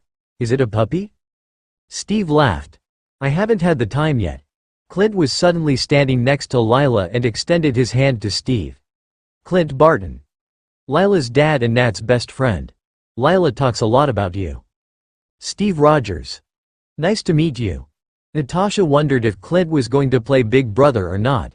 He seemed to postpone that for another time when Lila asked them if they could sit with her and Steve. She loved the girl but she wanted to be with Steve alone. She was hoping he would spend the whole Saturday with her. "Oh pumpkin." Clint laughed lightly. "They're on a date." Lila wrinkled her cute nose. "I thought dates happen only in the evening?" "They do in the movies Mommy watches." Clint's eyes wandered over Steve's suit and he probably knew that it was the same outfit from yesterday. "I think this is part 2 of their date." He grinned smugly. "There are parts of dates?" Lila seemed confused. "That sounds dumb." Clint took his daughter's hand. "Look, a table is free. Say bye, kiddo." Lila did as her father told her to, but not without asking Steve if he would come as well when Natasha came over next time. Steve smiled and said immediately yes. "You don't have to come, you know," she told him after Clint and Lila were gone. This thing between them wasn't even a day old. He probably didn't want to hang out with her family yet. He reached his hand over the table to hold hers. "I want to." She smiled and had a feeling this was the start of something beautiful. Steve's in heaven until Bruce comes back. Steve's life was perfect at the moment. He couldn't remember a time where he had been happier in his life than he was now. He could help and protect people as Captain America. Bucky was back and safe at the compound, and the girl of his dreams was moving into his quarters. Really, this was the time of his life. He sometimes still couldn't believe his luck that Natascha Romanoff was his girl. For the longest time he thought that he was the only with feelings, but then one night while they had been on a mission in Canada, she got into his bed saying that it was too cold and he should share his warmth with her. And then she was suddenly kissing him and his heart almost jumped out of his chest. He'd thought since Tony's party that Natasha had feelings for Bruce and he had lost her to him, but then Bruce took off after Sokovia and Natasha and he got back into their routine they've had in DC. And then that night she kissed him and told him that she couldn't fight her feelings for him anymore. That happened 6 months ago, and now he was helping her carrying her stuff into his quarters at the base. He watched Natasha put her makeup in the vanity they bought for the bedroom and couldn't stop smiling. He never dared to dream that he would ever get to have this with her. Watching makeup-free Natasha in his sweater and some yoga pants walking around a place that belonged to both of them. She smiled back at him when she saw him in the mirror of the vanity. "What's gotten you in such a good mood?" He walked over to her and wrapped his arms around her. "Just you." She rolled her eyes playfully and turned in his arms to kiss him. He loved kissing her. "I think we should inaugurate the bed," she whispered against his lips. "That bed isn't new. They did buy new furniture, but the bed was still the old one that came with the quarters." He checked his watch. "And it's only 7 p.m. Do you really want to go to sleep already? You're so cute sometimes." She kissed him again and slipped her tongue into his mouth. "We should celebrate this step in our relationship," she said after a wink, and her hands moved to his belt. Oh, that was what she meant with inaugurating the bed. He was still on cloud 9 the next day when they met the others for breakfast in the common kitchen. Bucky and Sam were as always bitching at each other, but Nat assured him that they secretly liked each other and would probably be pissed if someone else would talk like that about the other one. "So how was the first night at your place?" Bucky asked and wiggled his eyebrows. He had to be the only person besides Clint who wasn't afraid of Natasha. Not that Steve was afraid of her, but he knew better than to make her mad. One day he forgot her favorite ice cream after a trip to the supermarket and she wouldn't let him into her quarters, or pants, for 2 days. Natasha smirked and threw her butter knife at Bucky that he caught between his hands and used it to spread butter on his toast. "Captain Rogers?" Friday interrupted before Nat and Bucky would get into an actual fight. "Yes. A Quinjet is nearing the facility. It appears to be one of our own." That couldn't be right. Every Quinjet they had was in the hangar. The whole team was here. And even if Tony dropped by, he preferred to take a private jet since his semi-retirement. So who could it be? He saw out of the corner of his eyes that Natasha was getting pale. Were they about to get attacked? He wanted to send Rhodey up in the air to potentially shoot the jet out of the sky when Natasha spoke up. "It's Bruce," she whispered, and he couldn't tell what was going on in her beautiful head. Natasha was right. It was Bruce and the Quinjet the Hulk took 1.5 years ago to disappear.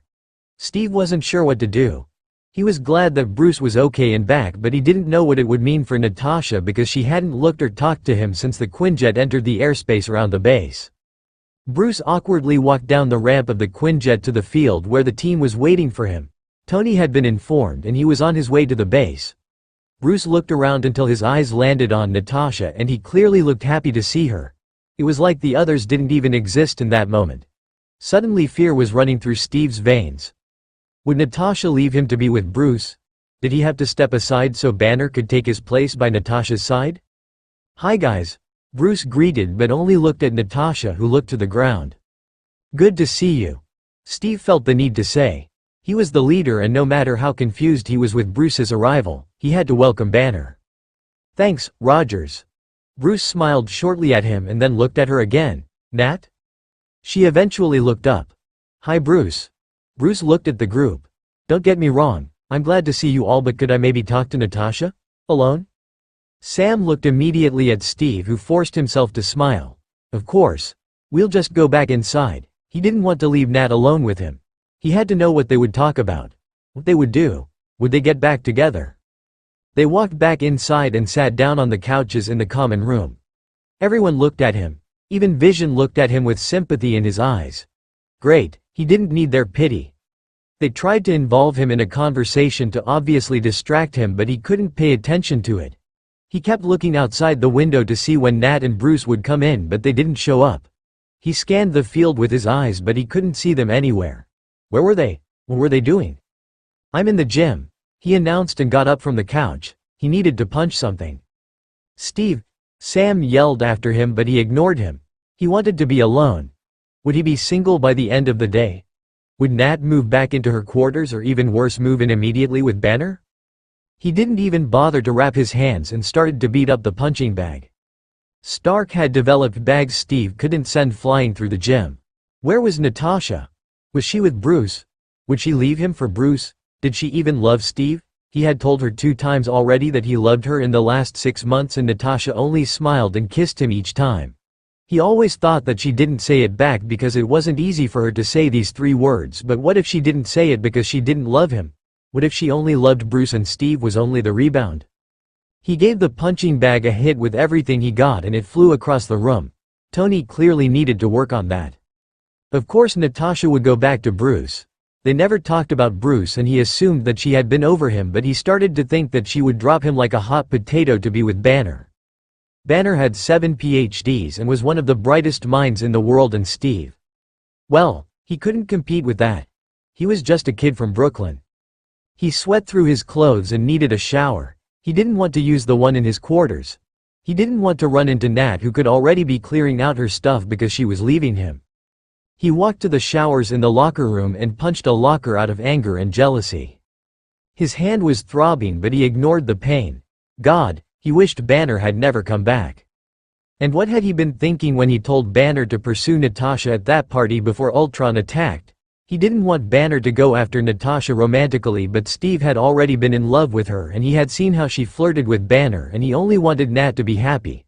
Which meant that he would have to grit his teeth and watch the girl of his dreams be with someone else. He should call Fury and ask him if he had a long-term mission in the Himalayas for him or something. He stepped under the shower and let the hot water run over his body. Would Natasha and Bruce get married one day? Did they expect him to come to the wedding? He faced the wall washing his hair and was about to turn around so the HWN his tense neck and back. He turned around and Natasha was suddenly standing before him, completely clothed. How did he not notice her getting into the shower? "Did you hit a locker?" She crossed her arms over her chest and stepped under the water stream with him. "Yes." He grunted and wanted to turn his back to her. He didn't want her to break up with him in a fucking shower. And he felt vulnerable with him being naked and her fully clothed. "Steve, what's wrong?" She raised her hand to touch him and he took a step back. Natasha winched and he felt immediately bad. "Where's Bruce?" he asked with a clenched jaw. "Talking to the others. Getting to know James." She looked at him carefully. She was trying to read him. "Steve? Are you jealous?" He hated it that she could see right through him. "Are you getting back with him?" he whispered, defeated. He didn't want to hear it, but he knew he had to. "What?" Her eyebrows almost reached her hairline. He felt a little bit of hope. "No, what makes you even think that?" "You two were together before you left and she placed a finger on his lips to silence him. "First of all, Bruce and I were never together. There was weird flirting and an awkward kiss." He grimaced at that and she cupped his face. "An awkward kiss that I mostly used to push Bruce off a cliff so he would turn into the Hulk. Not my proudest moment." Her hands left his face and he missed her touch. She pulled her wet shirt over her head and got out of her jeans. He almost forgot that she wearing clothes in this shower. She was now only in her underwear when she cupped his face again and brushed her thumbs over his cheeks. "Let me make one thing very clear. Bruce and I were never together and we'll never be." She looked to the tiles on the floor and seemed guilty. "Bruce was just an escape. I knew it would never work and I used him to stop myself from getting what I really wanted. Who I really wanted." She gave him a short kiss and he felt hopeful again. "It's always been you, Steve. I was scared of my feelings and their depth and tried to run away from them. And you. Then why did you flirt with Banner that evening? And what about that lullaby?" He had hated it that she used that technique to calm the Hulk down. It looked so intimate. She sighed. "I tried to distract myself from you. I didn't want to give in to you. I thought going after Bruce would be easier. We're both monsters, You're not a monster. He objected, she could never be a monster. She chuckled grimly. Tell that the people I killed. Nat, and about the lullaby. I only learned it to control the Hulk. I never wanted to be so scared again like I was on the helicarrier when the Hulk went after me, she admitted. He tilted her chin up so she would look at him. Hey, you don't have to be ashamed. I'm a horrible person. I only used Bruce. That's what we were talking about. I was apologizing and telling him about us. You told him about us? She looked confused. Of course, she reached behind her back to unclasp her bra and it fell to the floor. She was smirking at him when his gaze met her eyes again. I don't know what made you punch a locker and destroy that punching bag, but there is nothing to be worried about. I'm not leaving you for Bruce. She shimmied out of her underwear. I'm not going to leave you. Yeah? He wrapped his arms around her and all that tension, confusion and rage was gone. He could breathe again. Yeah. She gave him a sweet kiss and his knees got weak. Steve. She took a deep breath. I love you. Only you, she said quietly. He was probably grinning like an idot. She finally said it, I love you, too. For Rembrandt DT. I was working on your prompt and then I got kinda carried away. I hope you still like it. It still has Steve with his Infinity War look. I just added a flannel shirt. Oh. Natasha rents a cabin in upstate New York to work on her second novel when she notices her handsome neighbor. Natasha drove the short driveway up to the little cabin she rented to hopefully find the peace and inspiration to write her second novel. When your first novel about a Russian spy, ballerina was a surprising New York Times bestseller and Netflix wanted the rights for a miniseries, the pressure for your second book was enormous. So her publisher Fury told her to take some time off, stay away from Manhattan and take her laptop to this little town that no one ever heard about. Really, that town only had 300 people living in it and a tiny supermarket and a diner, nothing more. Which meant that Natasha had to eat every day at that dinner or she had to try to cook herself, which could end in her burning down the cabin.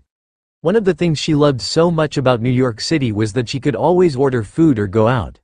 Fury should have told her that she would have to provide for her own. She got her 2 suitcases out of the trunk of her car and walked to the cabin. It wasn't big, but it had 2 rooms and a whirlpool on the porch. Apparently this area was very popular with hipsters. God, she hoped she wouldn't run into one. The woman who gave her the keys to her new home said that a nice and young man lived down the road and would definitely not mind helping such a pretty girl. Natasha was not interested in nice and young men at the moment and too stubborn in general to ask anyone for help. She dropped her suitcases on the bed and got back outside to get the rest of her stuff and the groceries out of the car. She was smart enough to buy a few frozen pizzas and threw one in the oven and put her stuff away. She found a folding table after her lunch and dragged it along with a chair on the porch to use the good weather to write outside. She put her laptop and a Coke on the table and waited for inspiration to strike. Writing had been so much easier when no one expected her to write a bestseller. Hell, when she worked on her first novel she never thought it would get published. She had a wonderful view from the porch into the forest. God, were there bears and wolves in those woods? Did upstate New York have wild animals? She should have looked into that before she booked this cabin and now she was too afraid to Google it. Maybe she should write a book about a young woman who got mauled by a bear. She managed to write down some notes for a few ideas that could be turned into a story, but she mostly spent hours looking at an empty Word document, so she decided to explore the area. Not that she was an outdoorsy person, but she did feel like she should at least set a foot into the forest surrounding her from time to time. She put on a warm jacket and sneakers and chose a trail that led her to a beautiful lake, and she was lucky no one was here. She sat down on a bench and got a sandwich out of her backpack and just enjoyed the view. She was almost done with her lunch when she noticed that she was in fact not alone. A man was a couple of feet away from her, standing in front of an easel, probably painting the lake. She didn't think a man with an easel meant any danger and she let her eyes gaze back to the lake. It really was wonderful out here, and maybe she would turn into an outdoorsy person after all. She looked at the man again and had to admit that he looked, at least from afar, quite handsome. His blonde, brownish hair was a bit longer than she usually liked on guys and combed back, and he had a beard, and she personally thought that only a few men could sport one, but this guy looked really good with one. He looked at her and waved when he saw that she was looking at him. She awkwardly waved back, feeling like she just got caught. collected her stuff and left so the guy could paint his picture and she wouldn't embarrass herself even more. She wondered on her way back to the cabin what color his eyes were because she couldn't tell from where she had been sitting. She chided herself for thinking about a man. She wasn't here to get laid, she was here to write her fucking novel.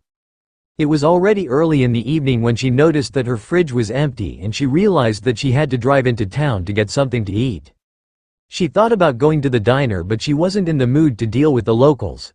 There was this group of old grandpas who liked to flirt with any woman under 60 and she didn't have the nerve for that tonight. She would just jump into the supermarket, grab some frozen dinner and a bottle of wine and then drive back to her little cottage to watch a movie. She put more in her shopping cart than she originally planned, but that way she had at least food for a couple more days. She only realized that she went a bit overboard when she tried to carry the shopping bags to her car.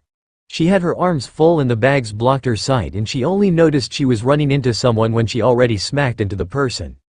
"Oh God, I'm so sorry," she yelled and kneeled down to get her stuff back into her bags. "No, I'm sorry," a very deep and rich voice replied. Natasha looked up and it was the dude from the lake who looked even better up close. He was tall, muscular and was basically doing that red flannel shirt a favor by wearing it. And she finally knew what eye color he had: blue.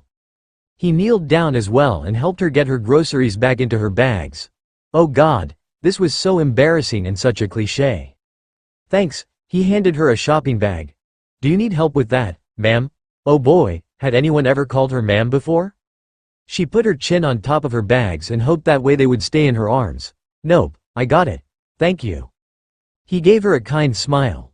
"Okay, I would have carried these for you. Have a nice evening." She kind of wanted to talk to him more because he looked very handsome and she liked his voice a lot and he seemed like a nice guy so far, but she wasn't here for romance or a hookup. She needed to work on her book and not be distracted by cute guys. She wished him a good night as well and walked to her car. She decided to take another hike the next day and walk down the road to get to the rail she picked out. A house was next to the entrance of the hiking path and the guy from the lake was in the front yard chopping wood. He really gave a lumberjack vibe and she found it attractive, which surprised her. The man looked up and smiled at her and she decided to walk to him to introduce herself. "Hi," she stopped a few feet away from him. "I'm Natasha." He offered her his hand. "Steve Rogers, ma'am." His skin was both calloused and soft and she wondered what he was doing for a living. It had to be something with his hands. "Nice to meet you, Steve. Sorry for running you over yesterday." "That's fine." He chuckled and asked her if she wanted something to drink. "No, thanks. I'm on my way to the waterfalls actually." "Oh, they're really great. Have fun." He smiled at her again and she had to admit that he was beautiful when he smiled. Steve was right, the waterfalls were breathtaking and she took a few pictures to send them to Fury so he would hopefully enjoy them and stop bugging her to send him pages of her new book. She walked past by Steve's house on her way back, but he wasn't outside and she didn't want to knock on his door or something.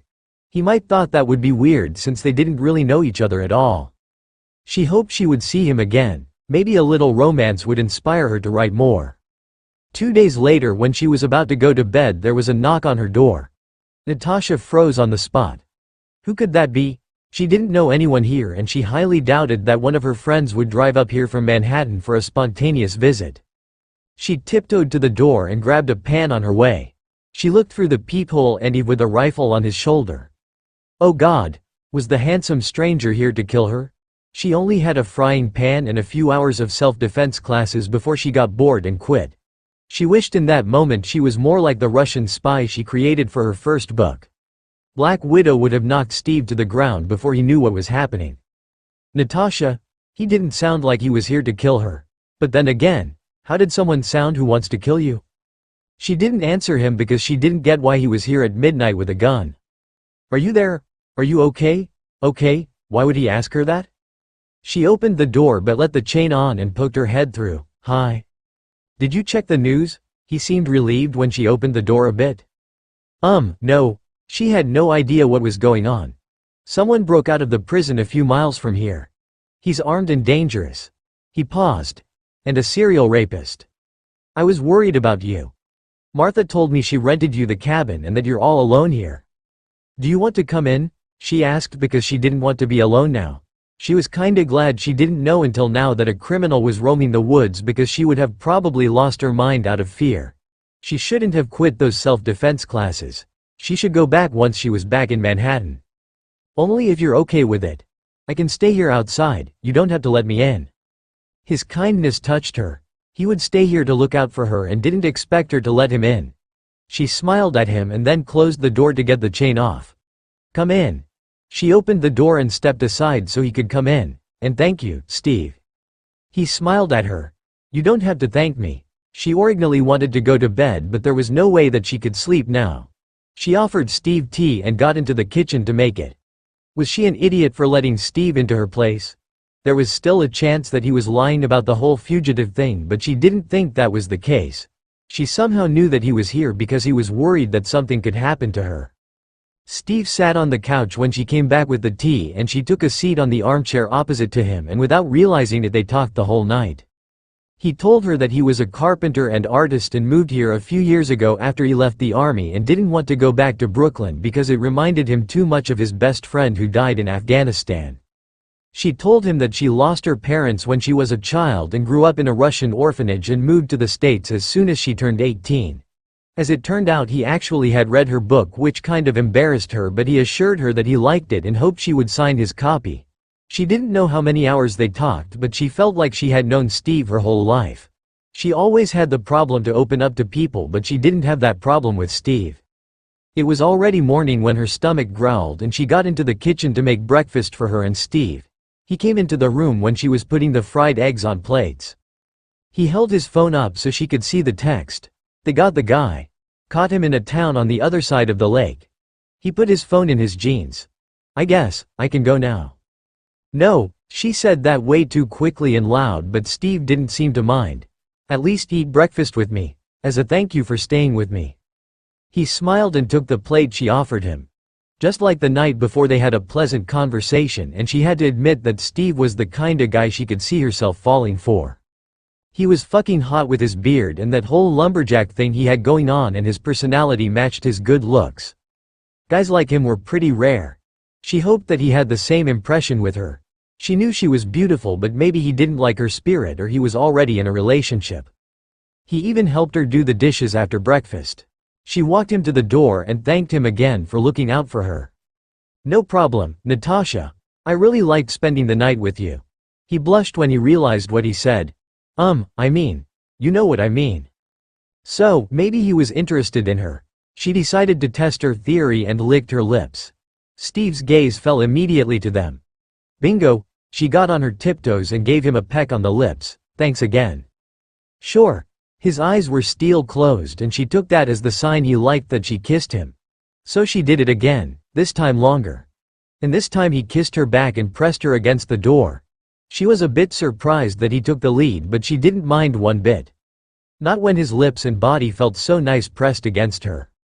Can I cook for you tonight? He asked between kisses. She looped her arms around him and jumped up and Steve immediately caught her. Yes. She wrapped her legs around his waist and explored his mouth with her tongue. Bedroom's on the right. She whispered against his lips and hoped that he didn't think she was too easy but she really wanted him right now. Are you sure? He searched her eyes and she nodded. He kissed her again and walked with her wrapped around his body to her bedroom. The lasagna Steve made for her that evening was amazing by the way. Oh. Steve tries to find the guts to ask out his pretty neighbor. Steve knew he was probably being a creep but he hadn't seen his neighbor for a couple of days and he was just worried about her. He wasn't stalking her, okay. And that's why he was now standing in front of the mailboxes despite having checked his for mail 10 minutes ago. Natasha had to come home soon from work and he had seen her with a new guy a couple of times and he just wanted to make sure that she was okay. He stood there for another 10 minutes when the front door finally opened and he heard her laughter. She was on the phone talking to someone and smiling and laughing. Okay, so she seemed okay. He knew that she hadn't had the best luck with guys. She told him so after they run into each other in the hallway after a bad date. And he had feared that the new guy was bad news. But she looked happy and he wondered if it was because of that guy. It probably wasn't nice of him but he hoped that it wasn't because of the guy and she had dumped him. Not that he would ever admit that. Natasha saw him and waved at him. She ended her phone call and checked her mailbox. Hi neighbor, She gave him a bright smile and his heart fluttered. Yeah, he had a crush on her. How could he not? She had to be the most beautiful girl he had ever seen, and her character seemed to be swell as well. Hey Natasha. He smiled back. How are you? Good. She brushed her silky red hair behind her ear. I got a promotion at work. More money is always good. She laughed to herself. And I got a cat. Her eyes lit up at that. Her name is Liho. He never really liked cats, but he really liked Natasha. That's awesome. She nodded and she turned to take the elevator. Don't bother, Natasha. It's out of order. Again, she sighed. Great, she said dryly and got out of her high heels. There's no way I'm walking the stairs in these. She asked him if he was headed for his apartment as well, and they walked the 5 floors together. She asked him about work and congratulated him when he told her that he would illustrate the new children's book of a famous author. He thanked the universe every day that their apartments were on the same floor and facing each other. Natasha wished him a nice day and disappeared behind her door. Another chance passed where he didn't ask her out. He had to think of Bucky, who already told him that he would ask Natasha out if Steve didn't do it soon. He had seen it enough how women couldn't resist Bucky's good looks and charm. Steve knew that he was attractive since his growth spurt in high school, but he still had a hard time when it came to girls. He was 30 years old and he'd only had one real relationship that ended years ago. Stop. Steve just got the door open to go on his morning run when someone yelled at him. No, not someone. Natasha was yelling at him. Stop. Come back. Liho. He couldn't react when something tiny and black ran past by him into his apartment. He followed the movement with his head, and when he looked back into the hallway, Natasha was standing in front of him. Oh God. I am so sorry that Liho ran into your place. Do you mind if I come in for a second to look for her? Liho. Right. Her cat. Come in. He stepped aside and Natasha was already in his apartment. At least his army training made sure that his place was tidy and he didn't have to fear that she would find old pizza boxes and think he was disgusting. Liho. She was running around his place and making kissing noises. Liho. Where are you? You stupid cat. She turned around to look at him. I am so sorry for this. This is so embarrassing. He waved her off. Don't worry about it. He helped her looking for her cat and they found her sleeping under his bed. Both their arms were too short to get the cat and Natasha suggested to shoo her away, but Liho looked really cute curled into a sleeping ball under his bed. Did you already have breakfast? He could use the time they would wait for Liho to wake up to get to know her better. She shook her head. No, but I don't want to overstay my welcome. It's already bad enough that my cat broke into your place. She laughed quietly and blushed a little bit. She looked really cute with pink cheeks. Ah, it's fine. He hoped he was giving her a charming smile. I really don't mind. Natasha helped him with breakfast and told him a bit about her, and he soaked up every information she gave him. She had been the PA of billionaire Tony Stark and now got a promotion and worked in PR at one of his firms. Her parents were from Russia and unfortunately died shortly after her birth, and she grew up with a foster family. He told her that he was raised by a single mom and that he spent every Sunday at his mom's house. You probably think that's lame, he said, remembering how one woman made fun of that when he went on a date with her after Bucky had been trying to set him up with her for weeks. She put her coffee down. What? No, why would I think that? I go camping with Nick and Clint every year for a week. Nick's my foster dad and Clint's my foster brother. She gave him a warm smile and he thought that this might be the right time to ask her if she wanted to do something together. Natasha. Meow. Liho chose that moment to pat into the kitchen and rubbed her head against Natasha's leg. Of course the cat would wake up when he was about to ask her out. There you are. Natasha laughed and picked her cat up. She kissed the cat's head. Thanks for letting her sleep here. She offered to help him with the dishes, but he told her that it was fine. She thanked him for breakfast and left his apartment with her cat in her arms. And he somehow had the feeling that Liho had known that he was trying to ask Natasha out and interrupted him. But that was impossible, right? Bucky convinced him to go with him to a new bar where, according to him, the hottest women in New York were spending their nights. He was aware that he hadn't been out in quite some time, and so he decided to come with him.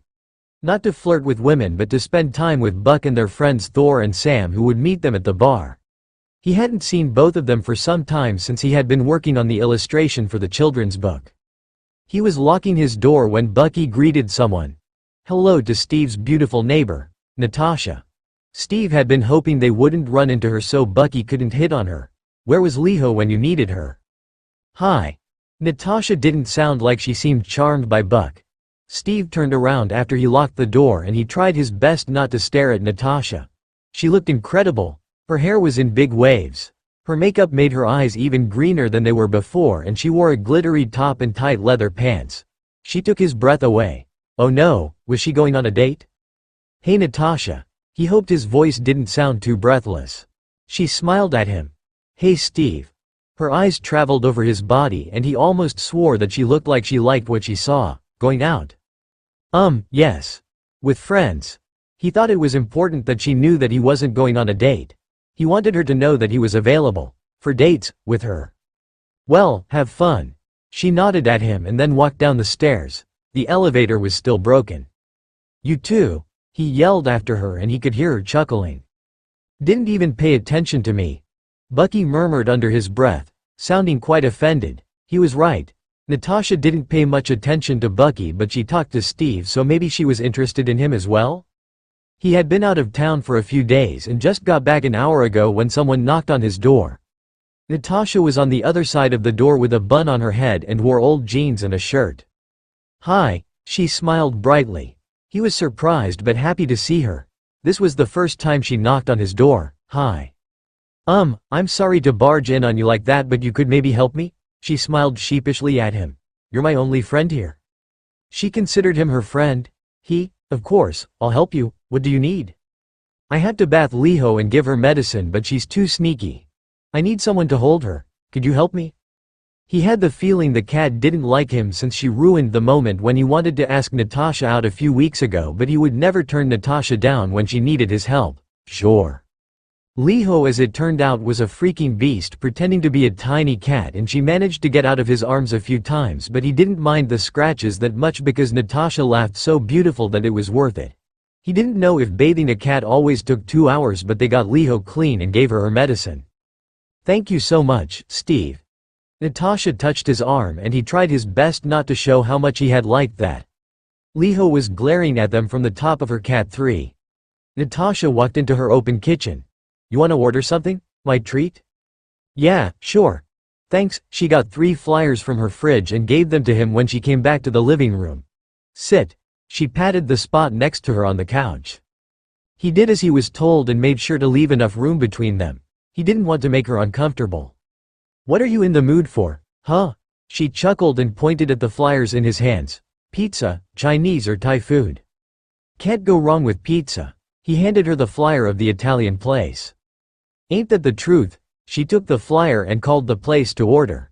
And he realized that he got to spend even more time with her and he silently thanked Leho for being a little beast. He ended up staying the whole evening at her place eating pizza, drinking beer and talking about God and the world. Natasha was not only beautiful but she was also funny, witty and smart. She had a wicked sense of humor and he was already falling in love with her. She arched her back and yawned and he couldn't help but find her adorable in that moment. But she was clearly tired and he took it as his cue to leave. He got up from the couch. Thanks for the pizza. Thank you for helping me with that little monster. She nodded her head into Leho's direction. Natasha walked him to her door and gave him a short kiss on the cheek. Good night, Steve. Yeah, good night. He managed to blurt out and hoped he wasn't blushing. His skin was still burning where she kissed him. He could still feel her lips on his cheek. Steve had been trying to come up with the courage to finally ask Natasha out because he started to think that she liked him too. She called him her friend and wasn't friendship the best foundation for any romance? He was working on a few sketches for the New Yorker when he decided to walk over to her apartment, knock on her door and ask her if she wanted to have dinner with him. Natasha was locking her door when he got out of his own. She had 2 big bags with clothes on the floor and was about to pick them up when she saw him and gave him one of her beautiful smiles. The butterflies in his stomach were dancing and he was sure he was grinning like an idiot. Wait, let me help you with that. He took the bags and she thanked him. Are you going on a trip? I wish. No, my washing machine broke and I have to use the laundromat until my new one arrives. Apparently Amazon Prime hates me. Use mine. He practically shouted it at her. Oh God, how embarrassing. Natasha's eyes widened but she seemed amused. That's very sweet, but you already helped me with Liho. I don't want to exploit you. He was already walking with her bags to his door. You're not, I got a machine and you can use it. Okay, thank you. She followed him into his apartment. That's really nice of you. He showed her his washer and left her alone so she could put her laundry in it. Who knew if she had underwear in her bags, and he didn't think he had the right to see it. He heard the washing machine, and a few seconds later Natasha appeared in his living room. Thanks again, Steve. She smiled, and then her eyes stopped at his desk. Wow, did you draw these? Yes. She walked to the desk and inspected his sketches. These are amazing, you really are talented. He was now standing next to her and could smell her perfume. She smelled divine. Thank you.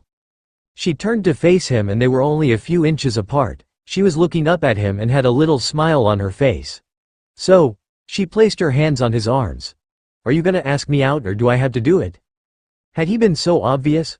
But she didn't look like she didn't want him to ask her. Will you go on a date with me? Her smile grew wider, and she was suddenly a bit taller, and her hands wandered from his arms up to his neck to pull him down. I'd love to. And then she pressed her lips on his.